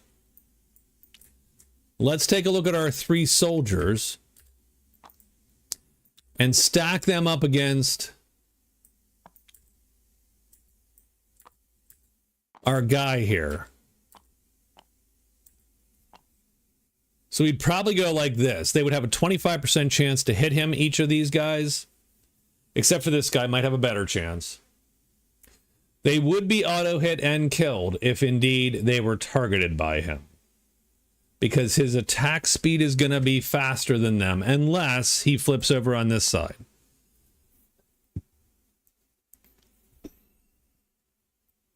We can take a couple shots from this dude. The worst part is I could auto-kill him with the Fiery Chasm if I wanted to. And we're all hidden, so he would be the only one attacked. And it would auto-hit and it would kill him. Because there's no way he can get a defense speed that's going to be higher than my attack speed. Is it worth it to blow that treasure? Like, I would love to blow that treasure on a whole gaggle full of kobolds or a ton of bandits or something, right? Like, that would be where I would love to use this. But on the other hand, you know, it's a lot like every consumable in every game where you're sitting on it, waiting for the perfect time to use it, and you never use it.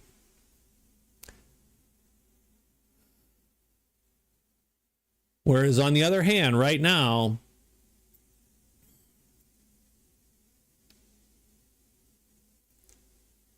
we could just end this thing. So I think maybe we just end this thing. So that would mean I would have to play 1, 2, 3, 4, 5 cubes, just like that. And then, remember, we're hidden. Does he flip? He does not flip. We hit. This is Fiery Chasm. Fiery Chasm kills everything on the ground that is unhidden. And we are all hidden, and he's on the ground and unhidden. So this goes away, and this goes into our pile. And we do get the 14 points, bringing us to 71 fame. So we're at least, I'm not going to say we're keeping pace. The Ranger is killing us, but not today, game. Not today. We are going to at least get a tiny bit.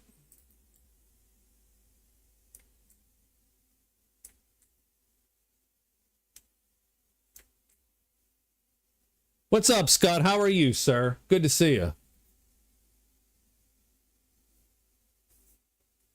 I mean, aside from the Necromancer that I obviously cannot play, I cannot start. I can't start the Necromancer. The Necromancer is like that, you know, that pool lawnmower. You know, I would guess, just by the design here, I would guess that this designer just has his way with the ladies, like just right there falling all over him, and the gentleman, frankly, all the day. But the Necromancer is like a pull lawnmower for me. Like, you're just sitting there going, and it just doesn't get it and doesn't quite get there. You'd be disappointed in the truth.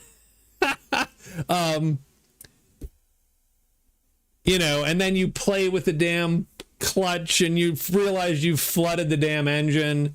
And it's just the worst. And I just can't get him. I can't get him going anywhere. He is going to cast. Well, yeah, you know what? He's going to cast on himself because these guys are leaving him anyway tomorrow. I do need to read up on. He's a hard start. He's a hard start. And I have indeed had that problem. I had a whole line of villagers and him fighting a single giant spider, and somehow everyone missed, and the giant spider killed the Necromancer. Done. But anyway, I mean that wiped him out. Like that. How do we rehire natives? I need to look at rehiring natives. I assume that it's. I assume it's the same.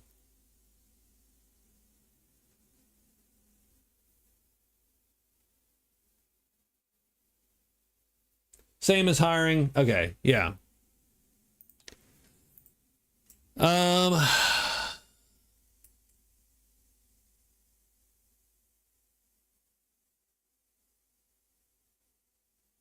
The worst part is he can't hire both of them without actually rolling it.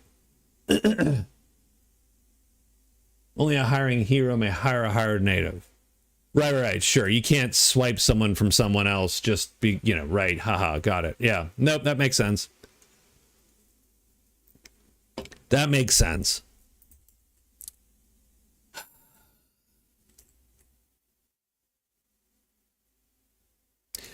So I can't hire them. I cannot hire them. I need to. So he's going to cast on himself that night, open gate, and he's going to travel to here.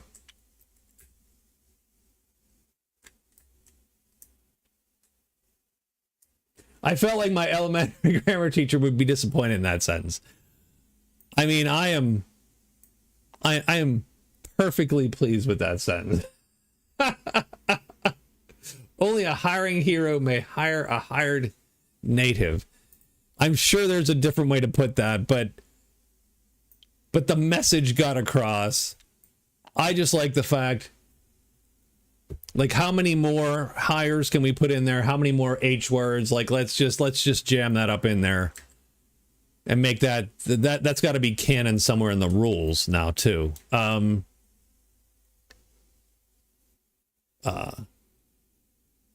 So yeah, okay. So he's going to cast and he's going to step through, and I don't know. And that's another question. His guys don't step through because he's targeting himself, right? So he literally, yes. Oh, that perfect. That'd be perfect. So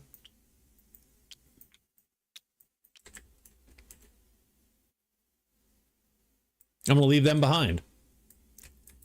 And I'm going to say that we abandoned them on day 23.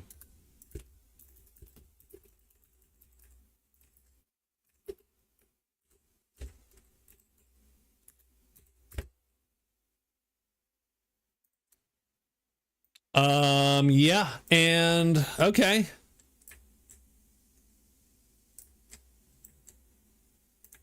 Because we're cursed, and our curse is a shitty curse. It's -1 attack speed, which I think is one of the worst curses you can get.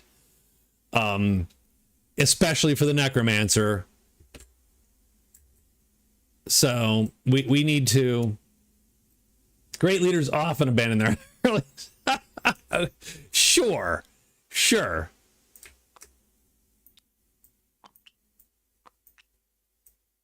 But no, he abandoned them. He left the villagers out in the middle of nowhere.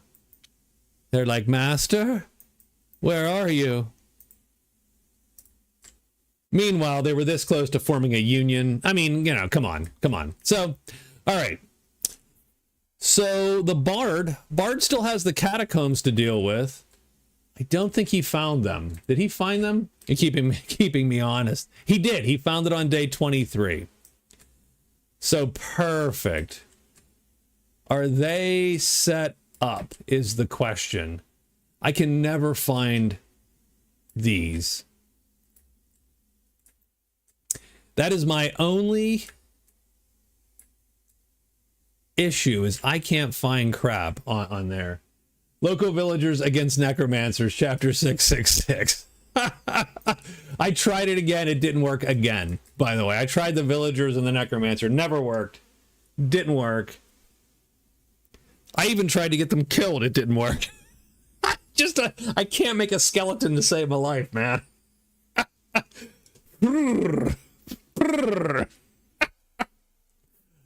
I got an electric lawnmower. That's how bad the pull lawnmower is. Damn it. Okay. So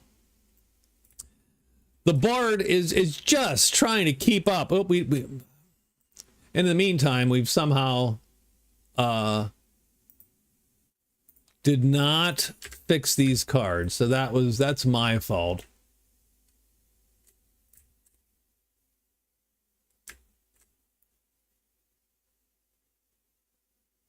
These are the vendor's cards. I do need to put a mission on there.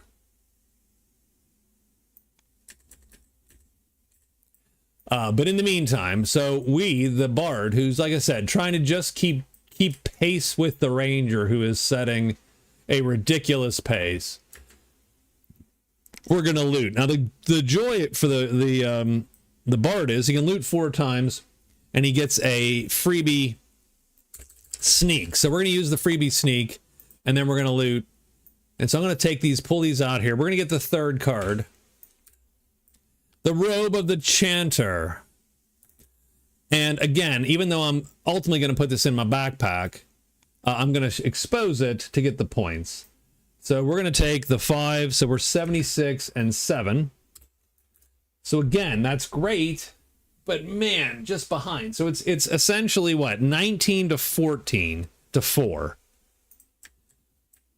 So that's 1 loot.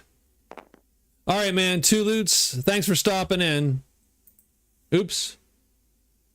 2 loots. Nope, that was the wrong card. God damn it. That was the 6th card.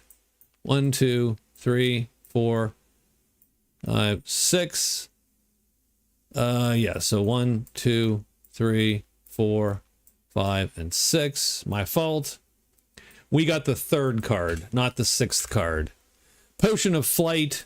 So that's our 2nd loot. This is our 3rd loot, is the 5th card. The Banner of the Brigands. Our 4th loot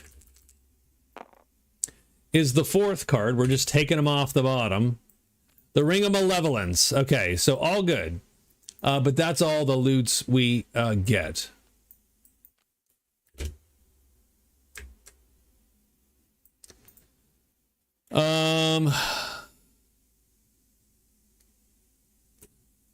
So if we carry this, the bad guys like us more and the good guys don't like us as much, is what it comes down to. I am going to pop the Ring of Malevolence. Hey, what's up, Raven? 81 and 8. So we are tied in legend points with the Ranger, but still 30 fame behind. Well, the Ranger is winning. So if you take the fame up top, above me, way up there, I'm grabbing it. Divided by 10. So she has 11 points in fame and 8. So 11 plus 8 is 19. The Bard has 8 plus 8 is 16. And the Necromancer is down at 1 plus 3, 4. So I'm just going to drop that. Like I don't want that. I really don't. I don't need that. I spend all my time hanging out with the folks. So we're just going to just drop that treasure. And we do get our free sneak, and we are done with our turn.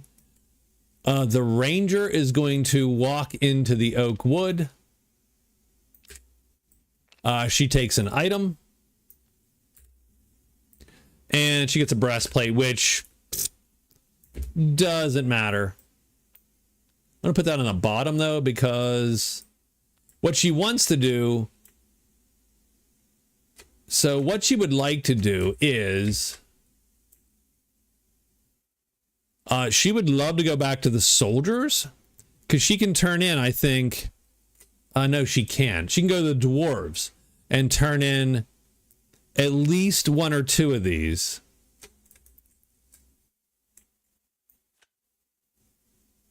Well, she probably... No. Oh, she can go to the... Okay, she can go to the priests, because the priests are the ones that want the treasure that don't... It's a cube.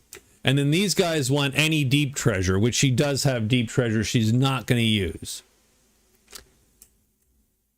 So she goes 1 into here.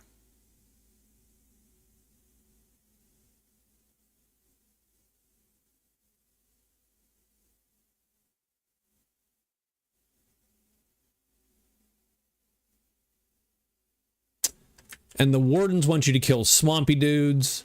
The cell swords want you to Well, okay, so the sellswords want this treasure. So is the bard going to toss it away so casually? No, he's not. He's going to keep it now, because if they want it, he's going to, so he'll keep it. He'll keep it. I will, we'll take the penalty for now. She is going to go, she moved 1, 2, 3. She goes into the quiet bog.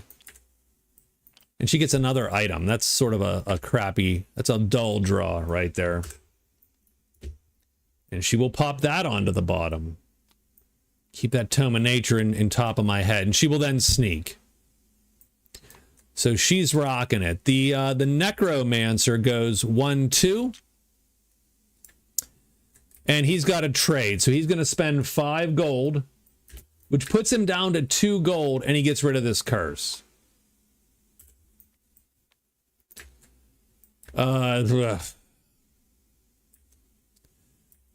So that's his 3rd move. And now he's got to figure out like what he wants to do. And I think he's gonna trade with someone.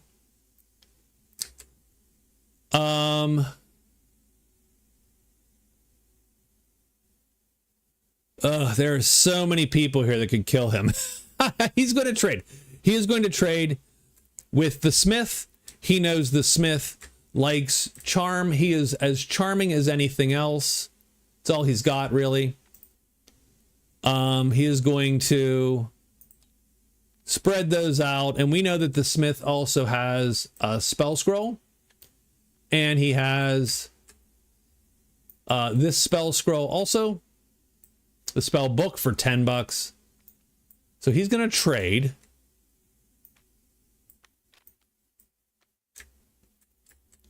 He doesn't have any quests. He will take Betrayer as a quest. Haha.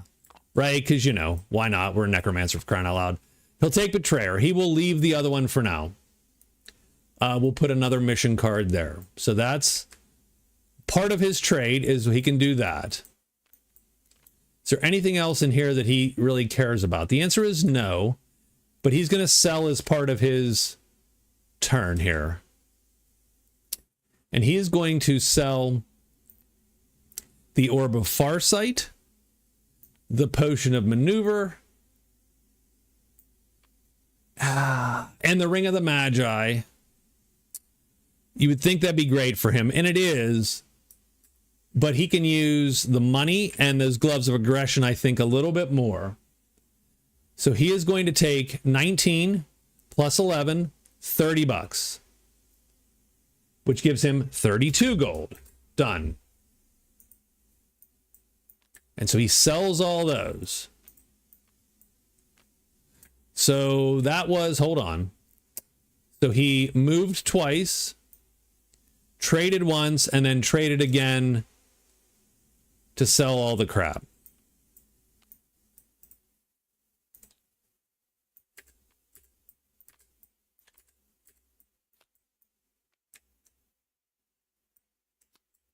And that is his day. Let's roll monsters. We got some wolves in the plains, which we do not. We've got stink, which I don't think we do, because we have carrion and dragons, and nothing's moving up there. The Necromancer does have to roll to see if he pisses off the dudes here. He does not, because he rolls no doors. No one likes, I don't know why, but none of the natives like the doors. They, you know, so that's, if you, so.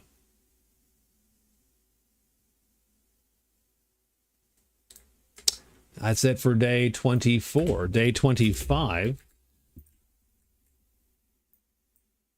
And we're just going to sort of continue until we're sick of me, essentially.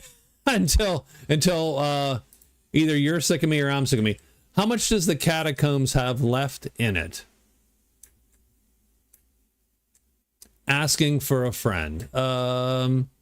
We still have 3 treasures. The bard is looting those 3 treasures. So he goes 1, And he gets the third card here, so he does get the third treasure. 2. Nope. 3. Nope, there's only 2 left. Yeah. 4th try? No, he doesn't get it. Okay. And then his auto sneak kicks in.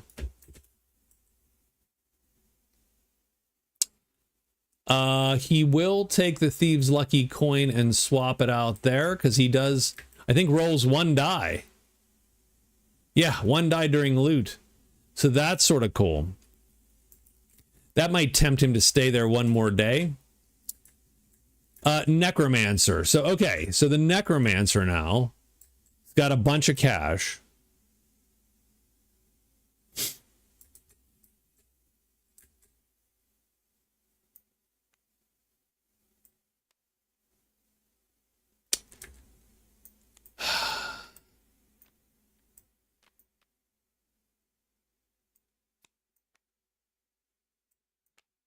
I mean, he could buy that. He could buy teleport. He could buy that scroll, do teleport.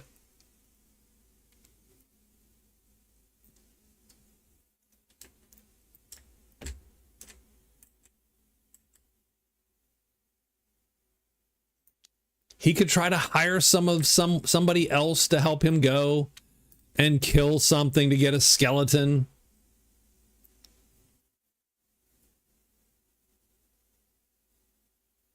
Huh.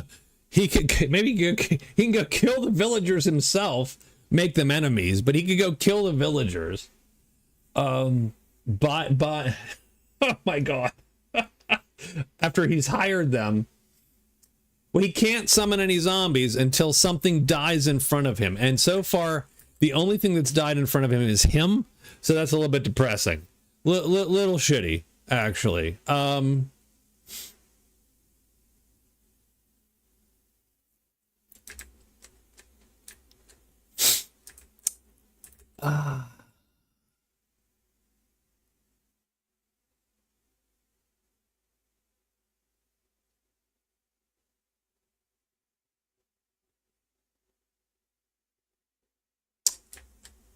Yeah, I almost think that's where we're going with this.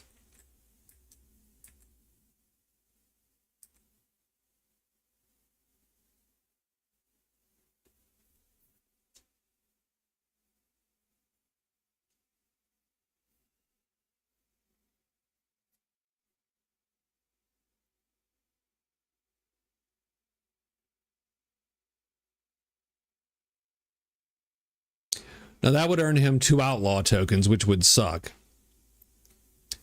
But, yeah. The other thing I would consider doing is trying to buy that fireball scroll, which would be rough, but you could possibly buy the scroll. The problem with fireball is it's a double purple, and he doesn't have double purple. So that might not be a good call.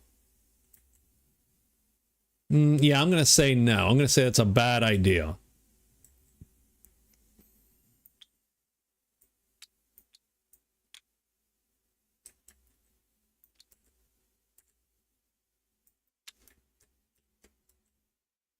So instead, what he is going to do, what is his... Yeah, his best stat is wit. No one is wit here. It's charm and... Oh no, the consul is here. And his bodyguard.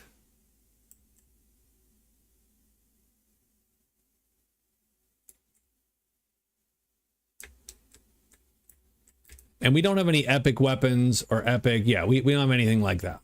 Okay.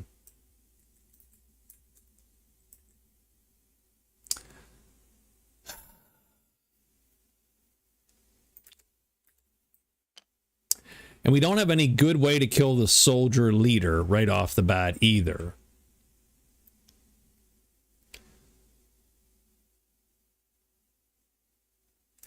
Or do we? Or do we?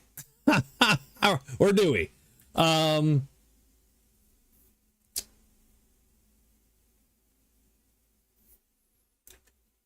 You could get the air sword up. Hidden, of course. But could you survive a round against the soldier leader? Because he'd be attacking the half-elf. And again, I know that that's a thing.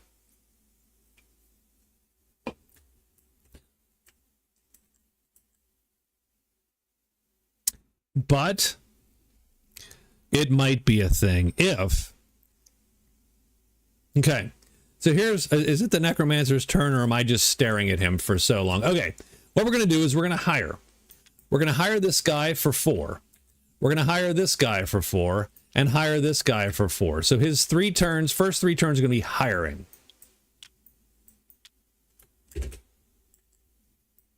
So we hire 4, 5, and 6 on day 25.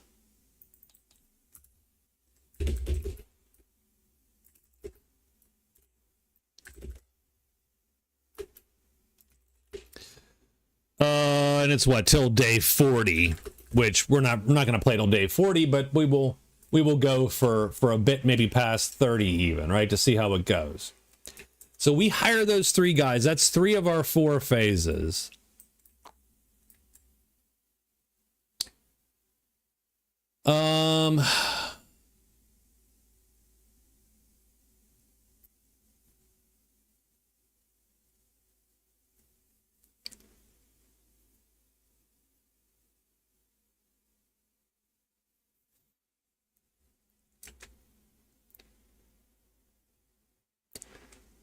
And can our last phase, like, can we? I assume that we can cast as long as as long as we didn't piss anyone off. Let's.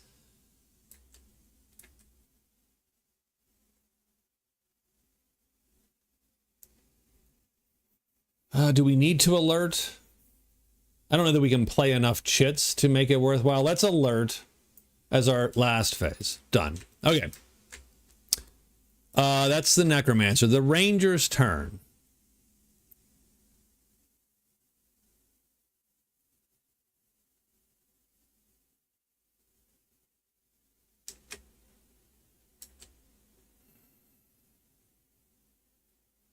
Let's go.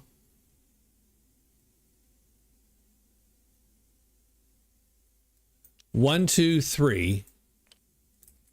Let's start making our way back. This is going to take a little while, but let's make our way back. 1, 2, 3, and then let's sneak. And what we're going to do, we need the armorer. We're not finding the elves. So we go 1, 2, 3. We'll sneak this time. Tomorrow we can use our boots to fly one, and we'll start slowly making our way back to get to the sanctuary, get to the priests. We can turn this in.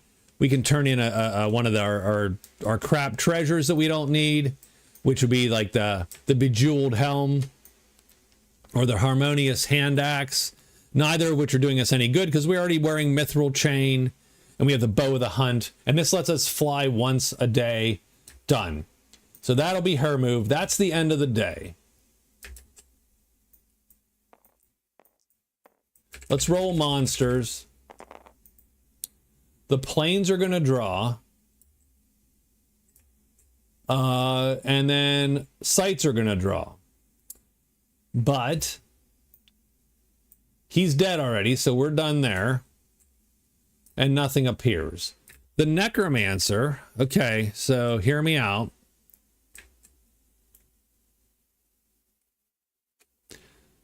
The Necromancer is going to use his time to cast Air Sword.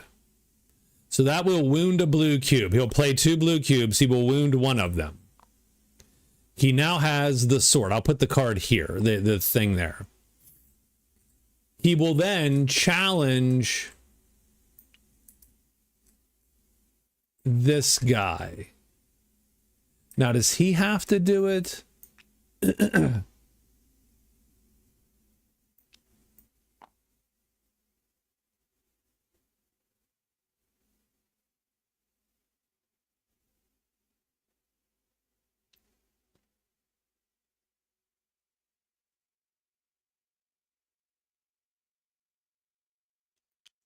So I think he...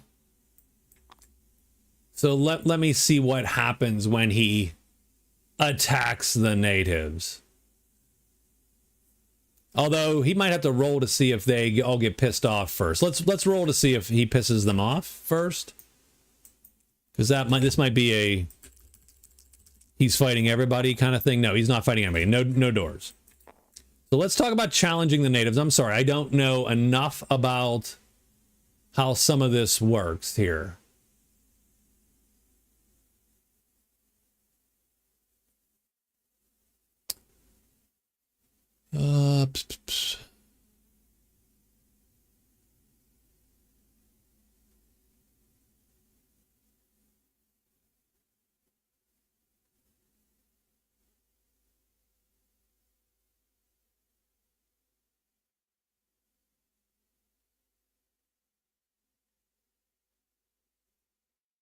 Let's look at the base game real quick to talk about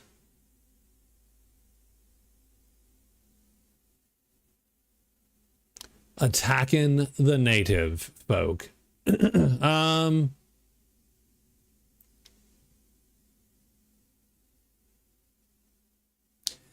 it does feel like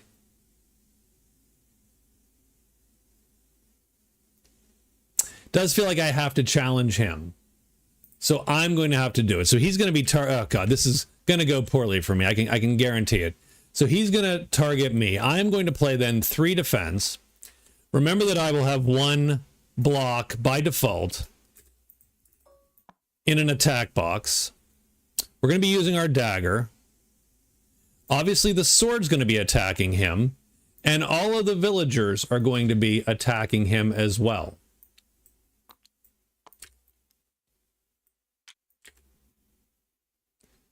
So we've got 3 villagers gang tackling him with their pitchforks. The air sword is going to be attacking with a speed of 2. And we're going to be stabbing him. So we've got 5 attackers with the caveat that he's going to go and get us first, maybe, which is going to suck.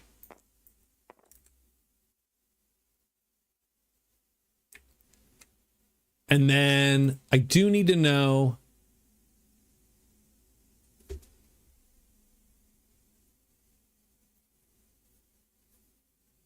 much. You're right. Sure.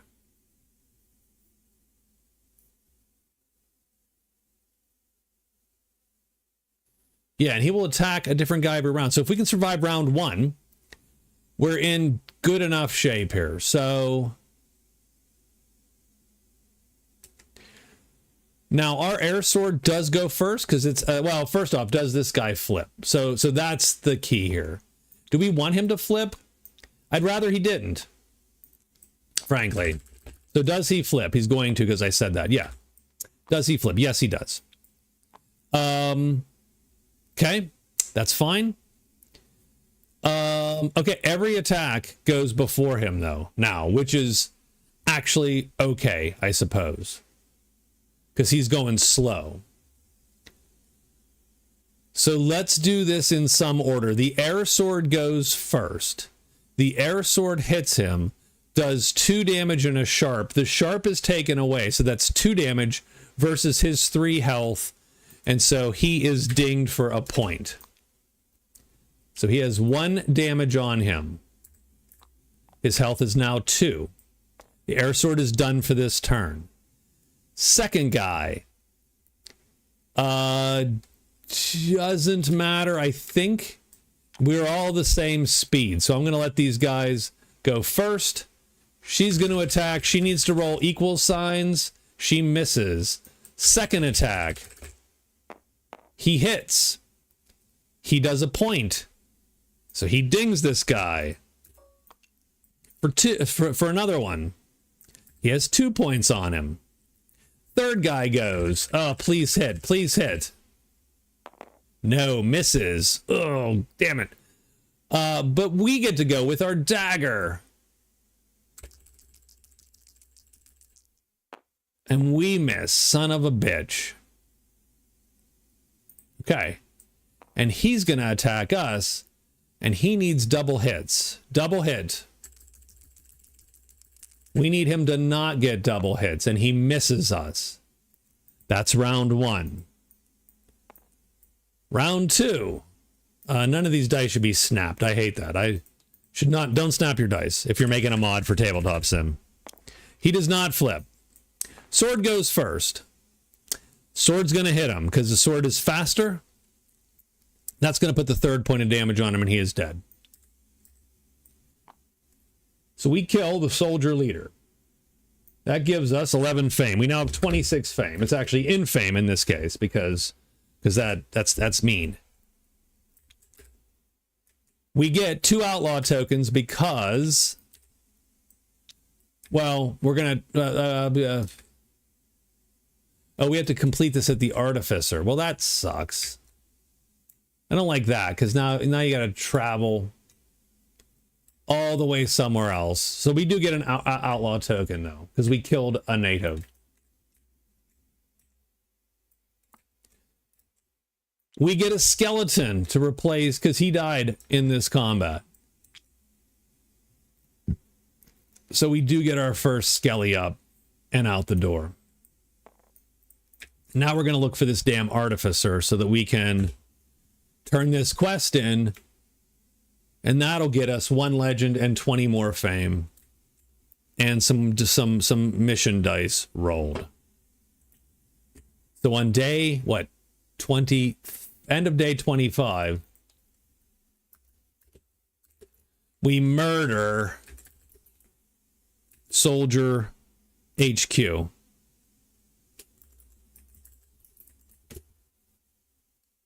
Dun, dun, dun.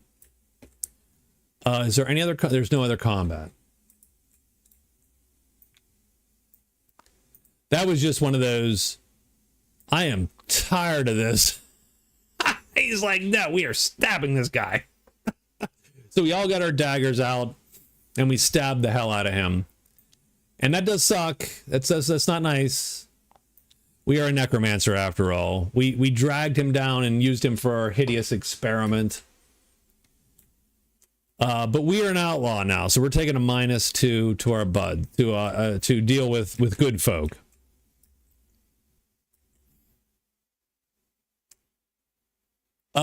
Yeah. Now we're eyeing up the console leader. We're like, you know what? I need more skeletons, damn it.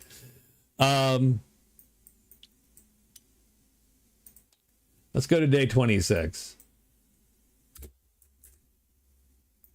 Rangers first. So I'm going to use my first move to fly using her boots. She's going to fly here, so she has to roll. You can't be hidden while flying. When you land, you're unsneaking. So she flies into 1. That's not the best, but because we would have liked to have flown to like 3, for instance, and gotten a move on there, but that's okay. I'm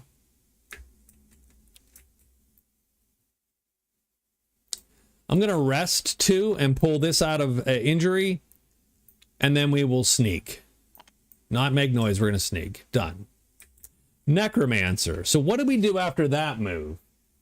Ranger should always be first. You should have a Ranger in Skyrim too. I love the Woods Girl. Woods Girl was one of my favorite characters and my favorite run in there. Did you know? My only sadness with the way I've done the Skyrim 3 and out runs is I've not done. It's not clean cut where the characters are, so that sort of sucks. We cannot summon a vampire though. That's just outside of our capability, unfortunately. What we are gonna do.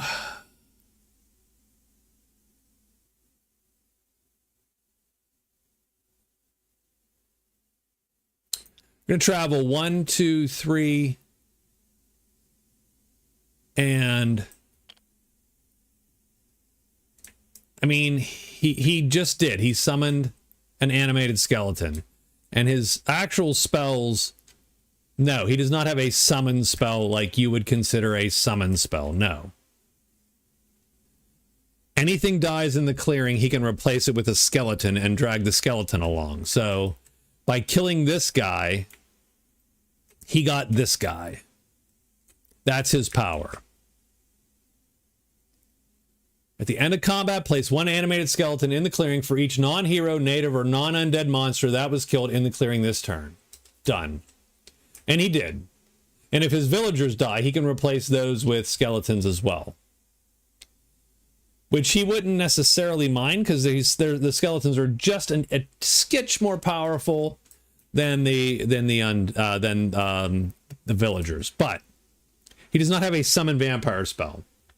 He just has that. His spells actually lean toward the blue, and the reason I didn't take the black is because the black magic attack spell has the unfortunate side effect that it eats the corpses too, thus leaving nothing to create a skeleton with. So I needed to not take the black attack, which is Fiery Chasm, which is a great spell, by the way. But using that spell would destroy the corpses and remove them, and that's not going to help me. So I'm going to go 1, 2, 3.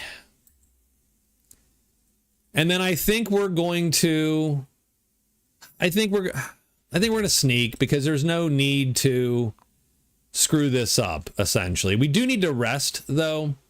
So that's going to be something we need to do as we go forth here. It's the Bard's turn. What is the Bard doing? I think the Catacombs is mostly played out, man. He has 2 treasures left. But we do have... Ooh. But you know what we have? We have the Thief's Lucky Coin. So I am going to stick around. I'm going to use my auto sneak from this card to sneak. I am now going to loot for a couple times, but I can roll a single die because of the Thief's Lucky Coin. And is that one day, or is that all the time? It is a potion. 1 loot action only. Crap. Oh well. So we rolled a 4. So this goes away and nothing happened. So we looted once. It didn't work. Fine. I am going to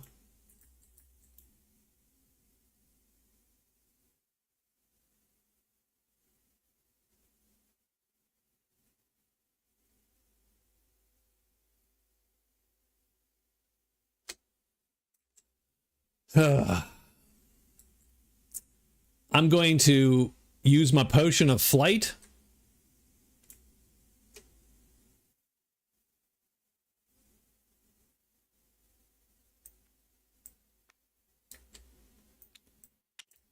And we are going to fly down to here.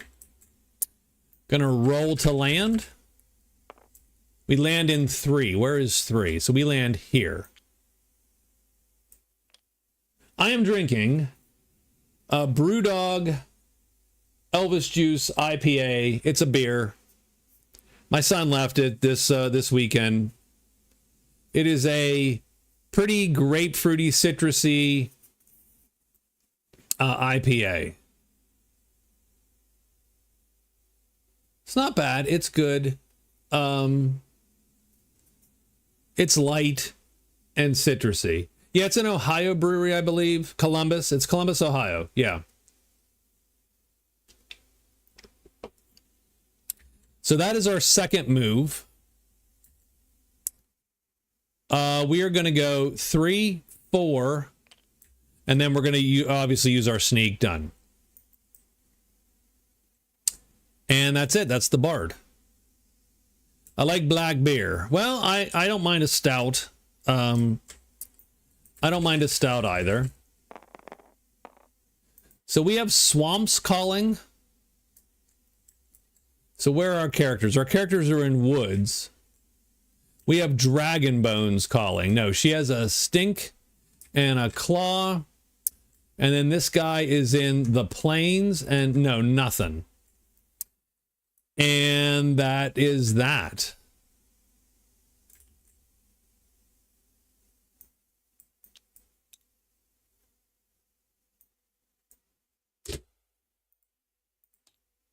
Day 27, the Ranger is first. The Ranger is going to use her first move to fly.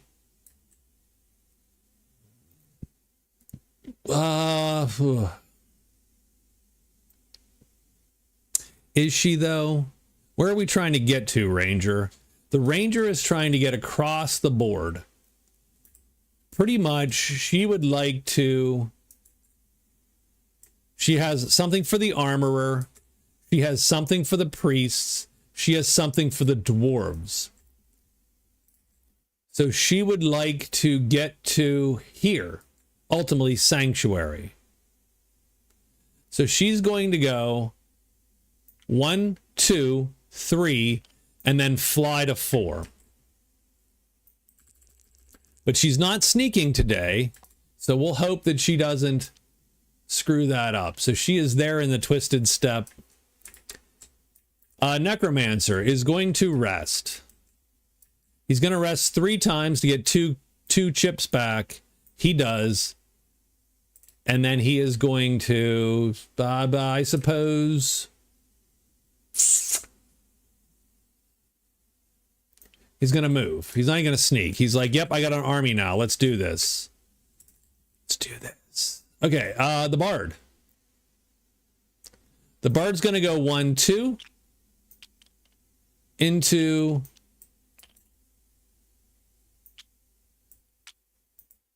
And actually, 1, 2 into where the cell swords are. That's his second move. He is in a dwelling, so he gets an extra move. As soon as he touches a dwelling, the human gets an extra move. He will sneak because he gets an extra sneak also. He is going to talk to the vendor before anything else.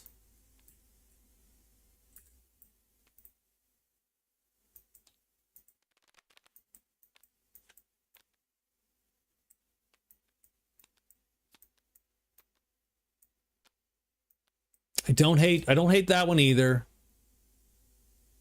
I don't hate that only because it's an epic treasure. So we should pay attention to all that.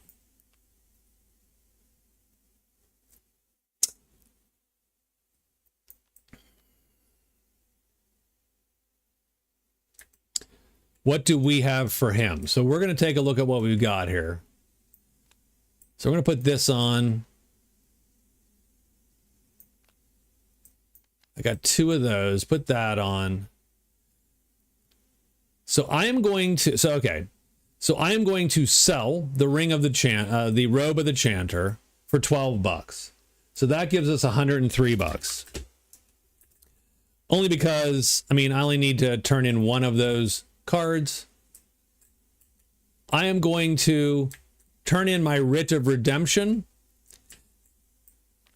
So that burns the Writ of Redemption. And I can buy this for $9.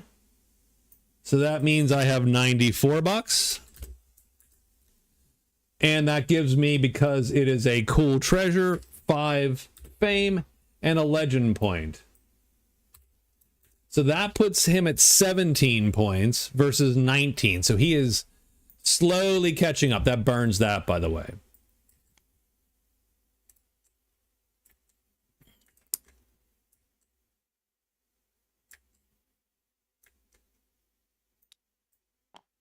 We're going to trade to turn in. So we burned this potion of flight. I'm going to trade and turn in. Oh, we are at the vendor. Right. Gonna turn that one in. So that gives him another $15. So he's up to 109.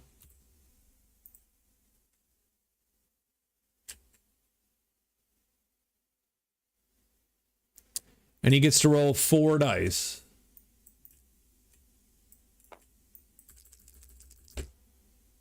1, 2, so he gets 6 more fame.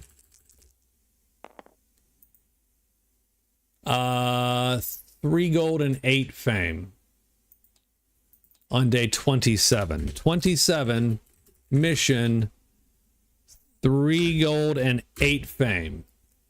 So that gives him 112 and 94 fame.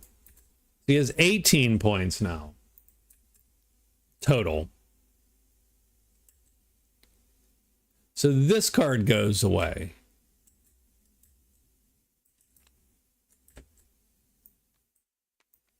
He's now going to spend a turn this in, the Banner of the Brigands, to the Cell Swords.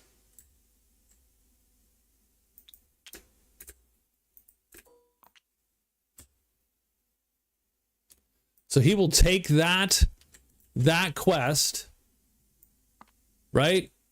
He's going to get an outlaw token, which does sort of suck for the bard.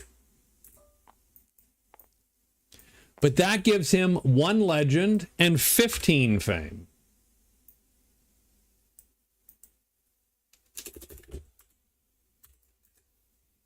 And that actually moves him into the lead. And that's his day. So he spends the day turning quests in and negotiating with the Cell Swords. And he is now 20 points to 19 points. So he ekes out the lead in front of the Ranger, who has held the lead most of the game. Let's look at what we got here. We got Death in the Mountains. If there is someone in the mountains, there isn't. Death with Claws. There isn't. Where's the Necromancer? He's here. Nope. And we do get Wisdom. So who can show up at the encampment with Wisdom? Nobody. The encampment is not a wise place. It's not a wise place.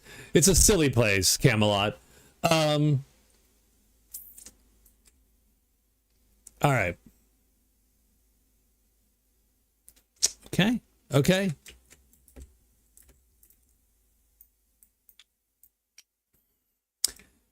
So the one thing, so just I'm going to take 2 minutes here.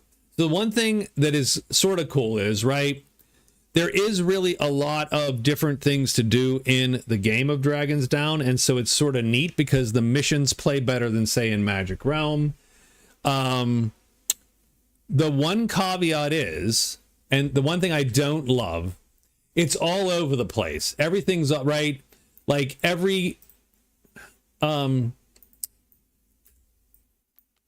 native group has a card, and that card has a bunch of missions on it. The vendors, every trader has missions, and so on. So you have missions, the board has a bunch of missions, and so it becomes a lot to keep track of.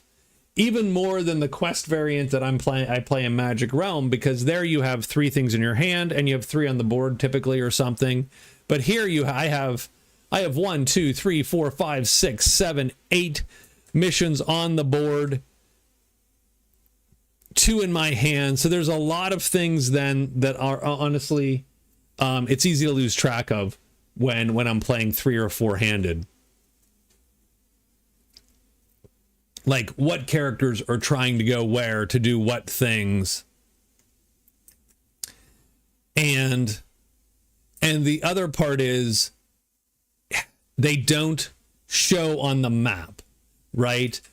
There's nothing right, Cell Swords.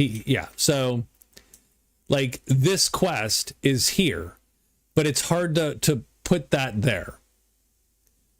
And so typically it would be way up here, and so I would never read those cards. I would never read them. They're just too far away from where the game's being played. That has nothing to do with the actual game or design of the game. The design is that it's very busy, though. There's a lot of possibilities and things you can do. a lot of it's based on the treasures that you have in your hand. And so that does become a little clunky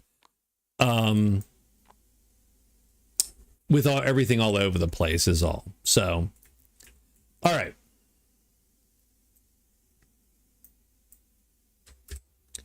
So we are getting on day 28. New turn here. It's great. That was a great move and a great turn. And I sort of like that, right? I like that he took a bunch of treasures he wasn't going to use. And, oh, and by the way, so we do have to roll. I'm sorry. So before that day ends, we have to roll to see if he pisses the cell swords off. He does not. He does not piss them off. And because he did not piss them off, he can sing for a night, and he gets one of these because he ended his day there. So he gets 5 gold. So he sings for 5 gold.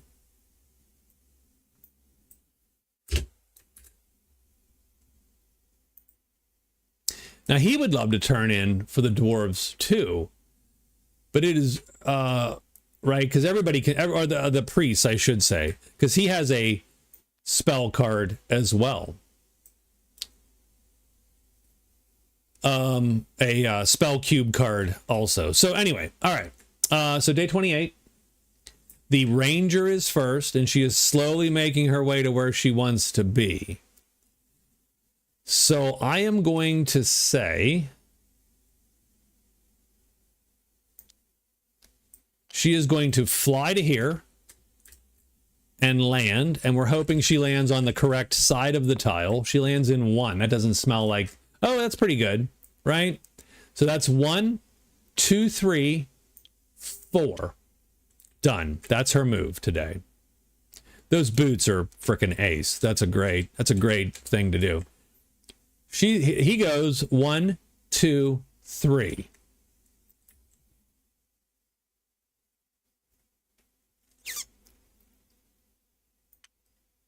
And he's looking to kill some shit now. Like he's looking, don't get me wrong, this is not the all-star lineup that it looks like.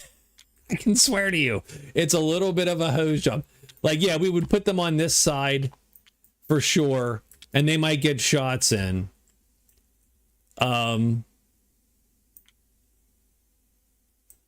So we're gonna hide. Or I should say sneak. We're gonna sneak. Done. And now the bard goes. So what's the bard gonna do now? He only has these guys till the 28th. And actually, yeah, this guy's actually leaving. Soldier 4 is leaving. So Soldier 4 is going to remain here, I think. But we have cash. We have cash. So I tell you what, last night we're going to have cast Charm because we can. Because we have, because this guy we got Enchanted Yellow. So we're going to have cast Charm. So our attributes are all up by 2, up by 3, some of them, and so on. So why don't we spend the day hiring? And we will try to hire Soldier 2. Soldier 4, I should say.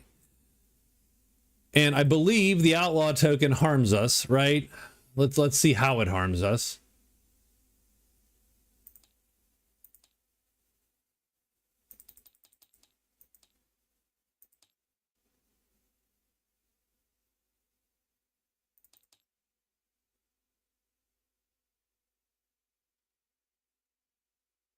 Let's find haggling.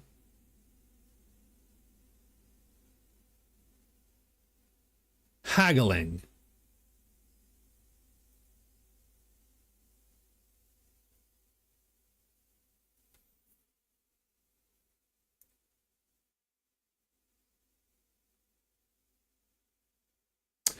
So if the hero possesses 1 or more outlaw tokens, the hero suffers a penalty of -1 icon when haggling with a merchant that respects only wisdom, and receives a bonus of +1 icon when haggling with a merchant that respects only cunning.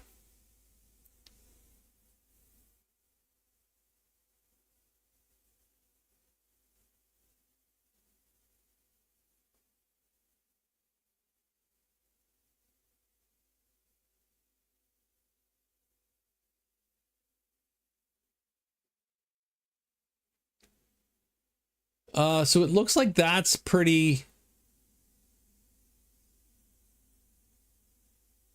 easy on him.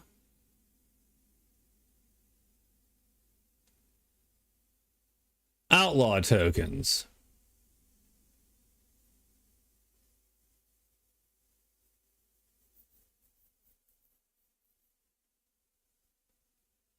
May affect your ability to haggle. C21. That doesn't actually seem like the right page. C22. Okay, well, it looks like we will take maybe the -1, or if we trade with, we'll have to look at what the vendor respects anyway. But we're going to hire. So let's take a look at hiring and see how bad our outlaw tokens hurt us then. Okay, so it looks mostly okay. Okay. Because these guys respect charm, and we are charming if nothing else. So we're going to hire, we're going to start hiring these guys. I mean, it would be close to the end of the game. Typically, I would not hire them because it's late. It's too late, kind of, in the game. Because you'd only be going to day 30 normally. We're going to go, I mean, we could definitely go maybe another hour-ish or so. So soldier 4 first. We're going to start haggling. So at first it's 24. Now it's 18 the price. We just need no doors. Now it's 12 the price. And we're going to go with that. So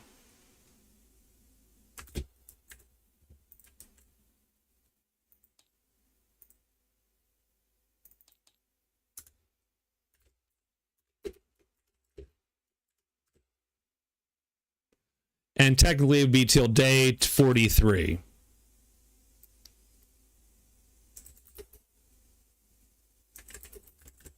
But we're not going to get to day 43. That's just silly. Let's hire soldier 3 for 24 bucks. How about 18 bucks? How about 12 bucks? We'll hire him for 12 bucks as well. So that's 93. So that's 2 moves. One of those is a free move because we're a human in a dwelling, I believe. We still in a dwelling? Yeah. So 2 moves. We hire. Third hire. 24 bucks. That's 18 bucks. Oh, we failed. Next hire. We can do it again because he didn't get double doors. That's 18. Or does I don't know if that works like that. Let's take a look. Insult is no more attempts. Yeah. So we can't hire him today.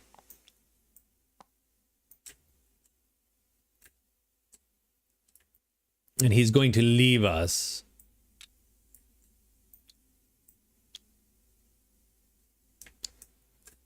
So that's fine. So we successfully hired twice. We fail once. So that's where we're at. So 3 and 4 are hired. Let's go. Where the hell are we going?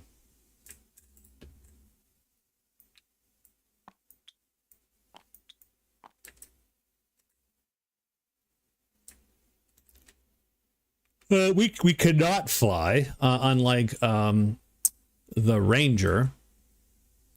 So we've got to walk through all of this.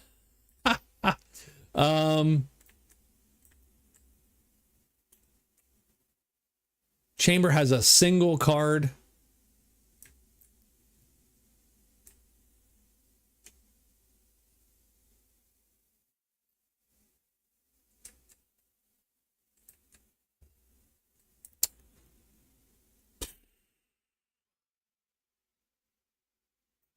We're going to go 1-2.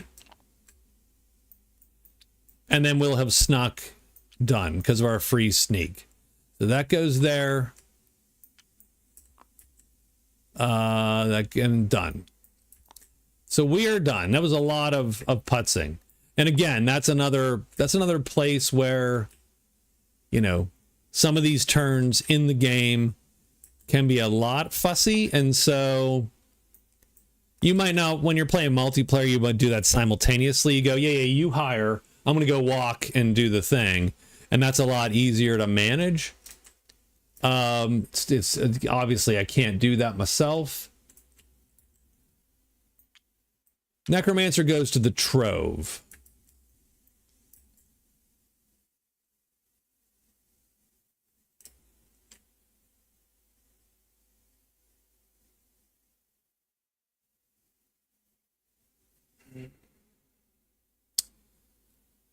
Is it worthwhile trying to swipe something from that Trove?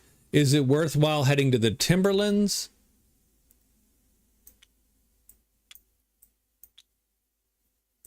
So this is 1-2. And we could just go 3 to here. There's 2 wolves there. And so we will sneak once, done. Maybe we're just trying to get a little bit of fame in our thing here. The Bard went? What the hell did we do? What was our... Yeah, okay. So let's be done on day 28 because I think we screwed up the order. I think the Ranger went. I think we moved the Bard. And now we did the Necromancer. And day 28 is over. Let's roll monsters. So are we in the plains? We are not in the plains. Are we in orcs? He's not in orcs. He's not in orcs. Is anyone in brains? Who brains can appear at the sanctuary? Brains, sanctuary. The Bashkirs, the consul, and the priests. So the consul is going to... I cast Totem, Hunter's Mark, Arrow. Okay. Sure. So the consul comes down to here. And we can remove an outlaw token if we wanna. And the Bashkirs appear.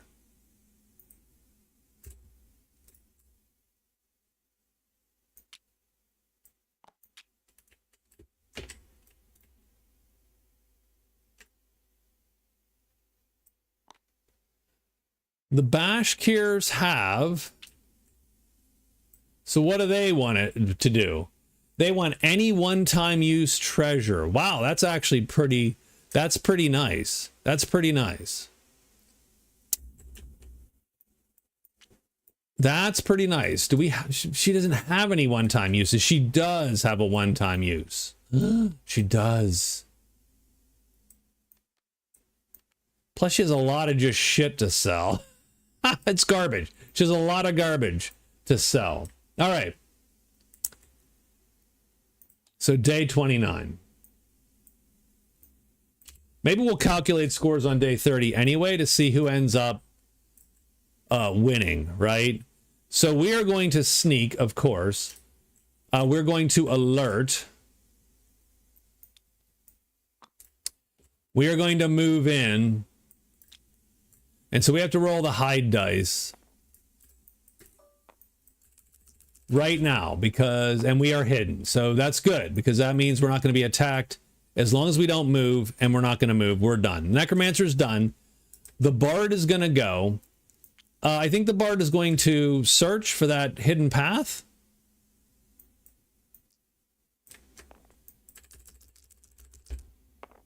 And he finds it. So this path is found. Secret Dens 2-3 on day 29.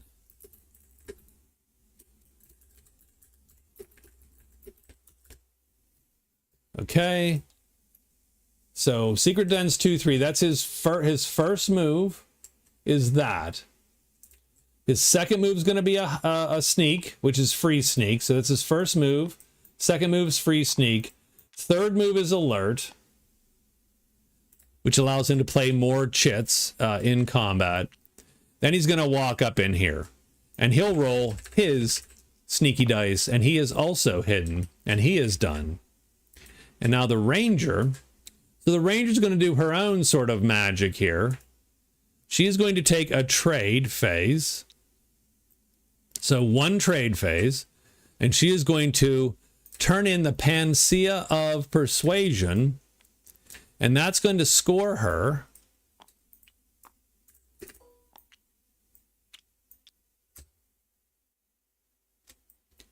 the Chaos Creator. So she gets 15 fame. So that's one, puts her at 126. And that goes away. She turned it in. She is going to turn in at the priests any treasure that grants a new magic cube or a spell square box, and that is the Tome of Nature. So she's going to do a second trade phase to complete the priest's desire. That gives her a legend point. So that's 2 phases.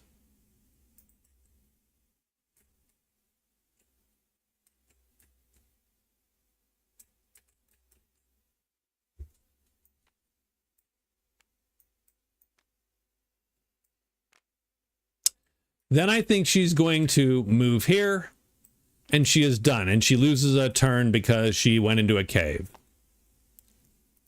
And that is day 29. So she turned in 2 quests.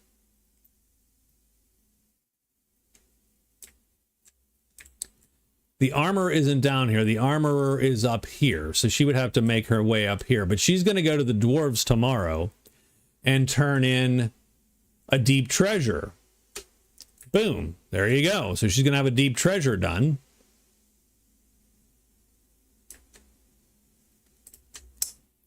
And right now, she is in the lead with 29. She's in the lead 29 to 20. And we do need to roll. We do need to roll monsters and so on and see what is what. And we have a combat to deal with. So we've got forests. So where is our bard? No, that's caves. We have orcs. Ooh, orcs. Orcs are going to move. Well, this makes this crappy for the Necromancer because these orcs are going to walk into here. And we're going to get more orcs. We get 4 more orcs. So, and there's only 3 orcs left. So we get all the orcs. And those come directly onto the Necro's space. This is where he should have been a black magic caster instead of the blue. That was a shit choice for him a little bit, because he could so have nuked them all, because he is hidden right now, so he doesn't. Let's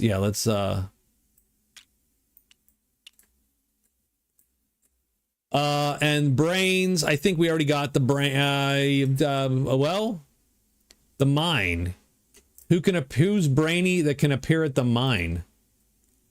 Mine, brainy. The consul. The consul is making their rounds, presumably. The king's consul is making his rounds.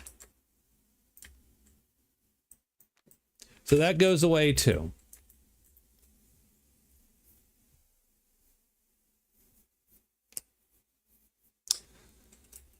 So first off, we're going to do the bard. The bard, I think, is going to fight because he wants to score the 16 fame points that he can score if this goes well. So, first thing is first. And this is where Dragon's Down differs from Magic Realm. Dragon's Down, your guys, if they're ranged, can ambush, which is sort of cool.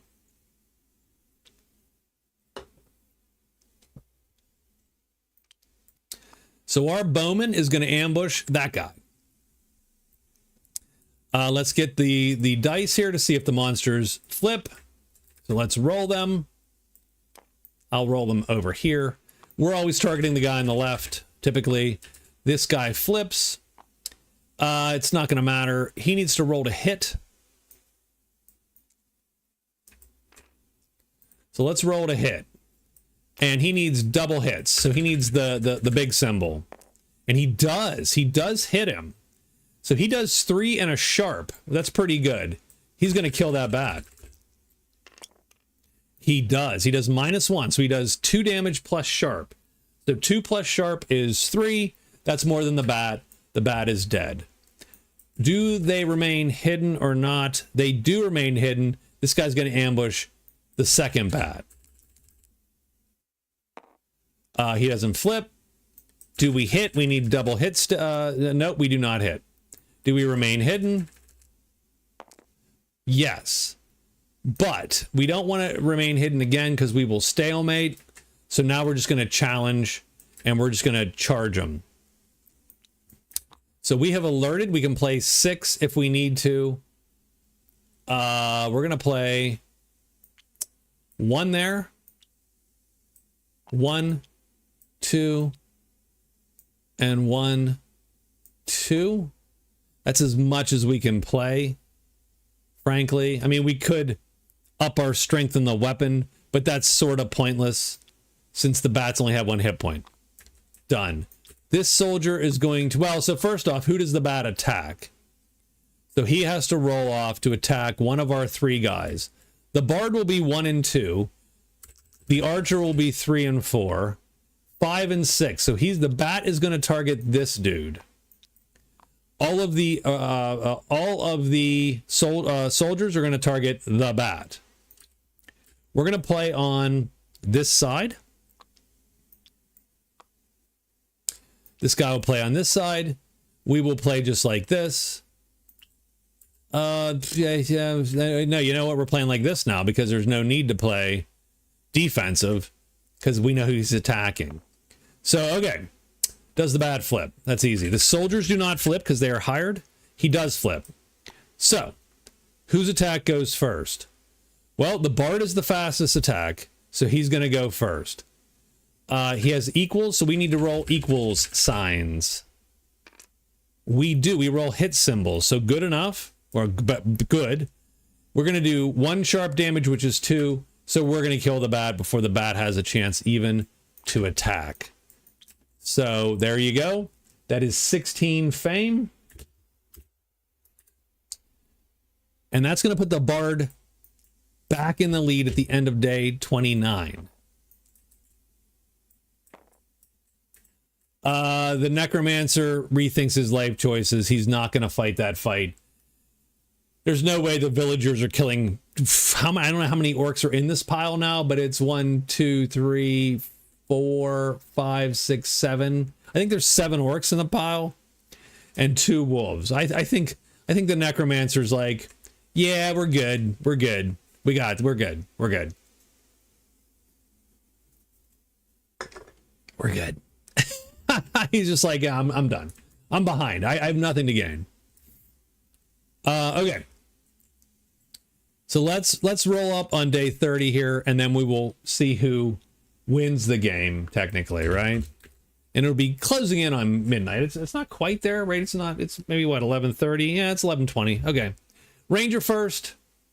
She's going to move 1.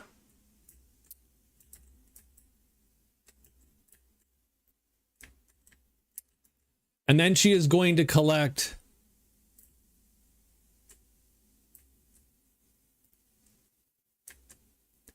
2, because that's a deep. And actually, I think 2, because that's a less useful deep. So she is going to take that point. And that brings her to 10. And so now they are absolutely tied. Can she buy the second one? I think she can. Let's see.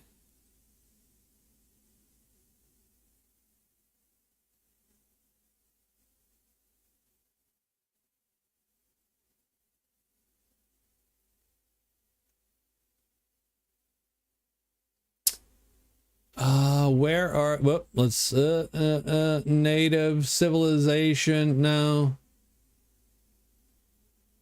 Claim a title.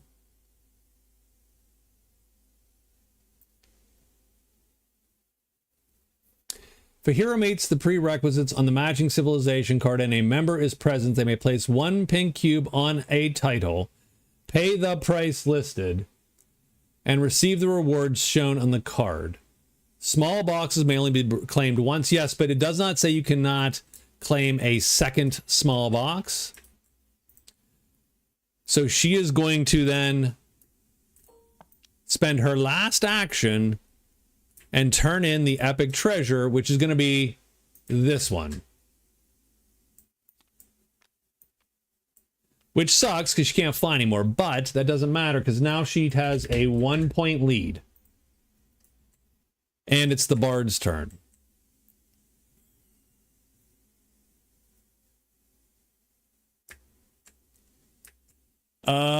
Okay.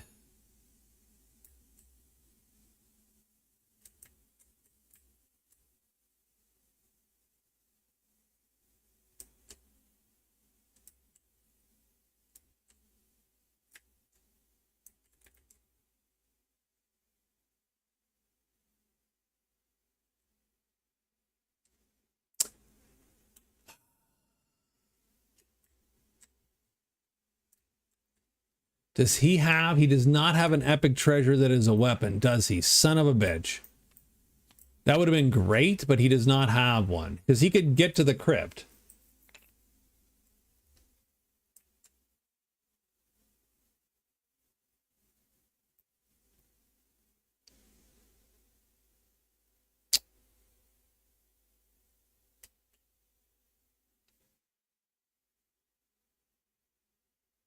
I don't think he has a valid way to win this.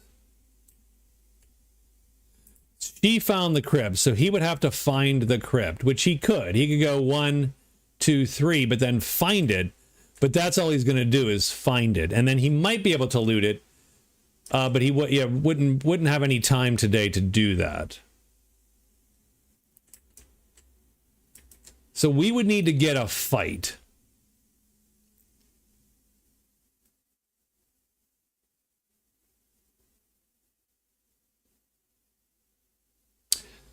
So I suppose what we're going to do is we're going to go to the chamber.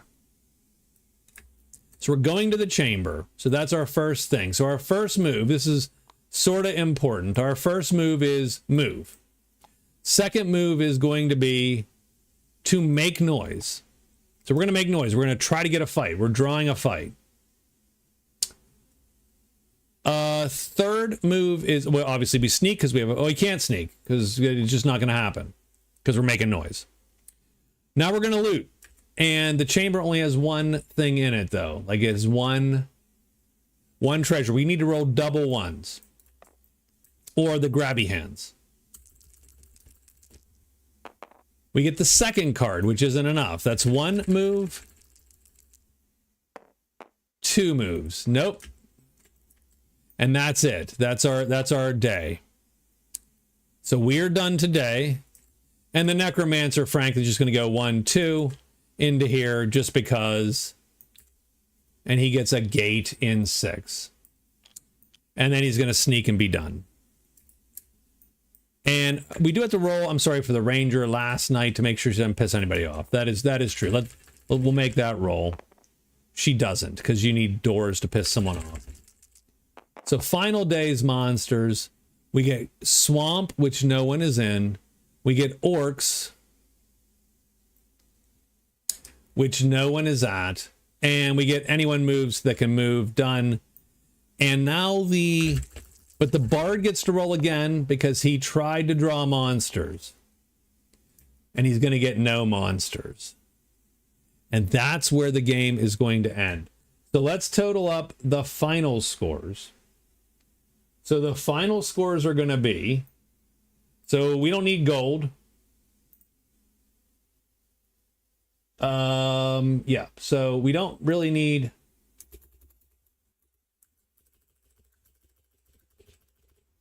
So here, let's consolidate a little bit, right? We're going to do 1, 2, 3 total. And so the total is 12 and 11, 23. And we will just move that over. Oop, I moved the wrong thing over.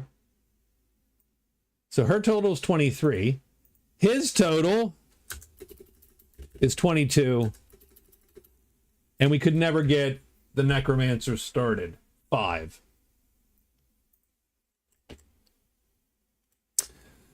So I think the thing, and again, this is hard for me playing multi-handed. The thing for me, I think, to pay better attention to is that the different natives have all of their little points that they can give you.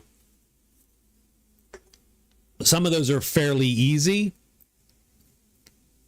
And I almost need like some kind of weird reminder that, hey, these guys just need an epic treasure, or, you know what I mean? Like something that I can just look at the board and go, well, why doesn't this guy go here and do the thing?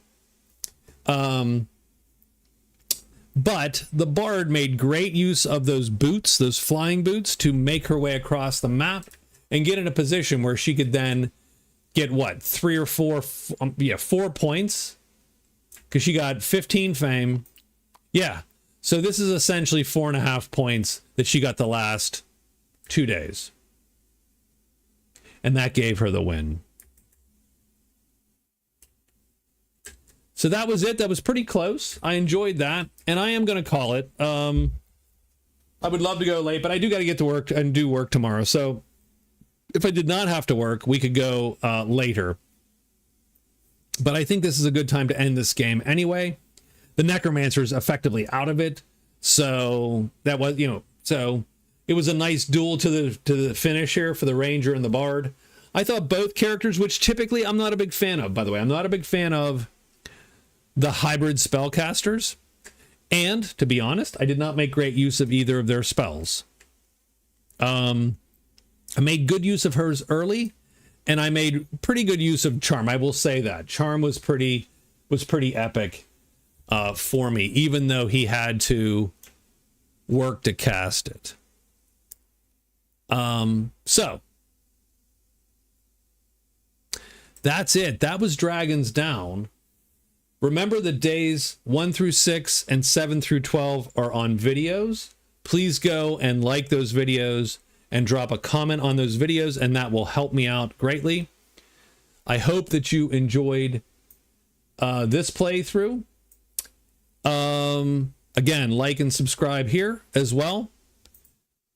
I would appreciate it quite a bit. And I wish these icons were better, because I don't like these counters, because we could make some Dragons Down icons for folks, but I don't really love these like I do the Magic Realm ones. I think are sharper and crisper and would show up better here. So that's a different story. Anyway, I'll talk to y'all later. Join me.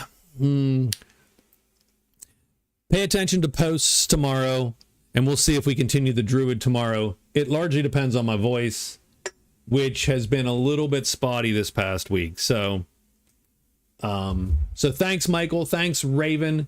Thanks to Scott, who dropped in. Both Scotts dropped in. I do appreciate it. Not a lot of chat tonight, but we did have a few people watching, and that's cool. I love to promote Dragons Down. It's a great game. If you have a chance to pick one up, please do. I will talk to y'all later. Have a good night and have a good week.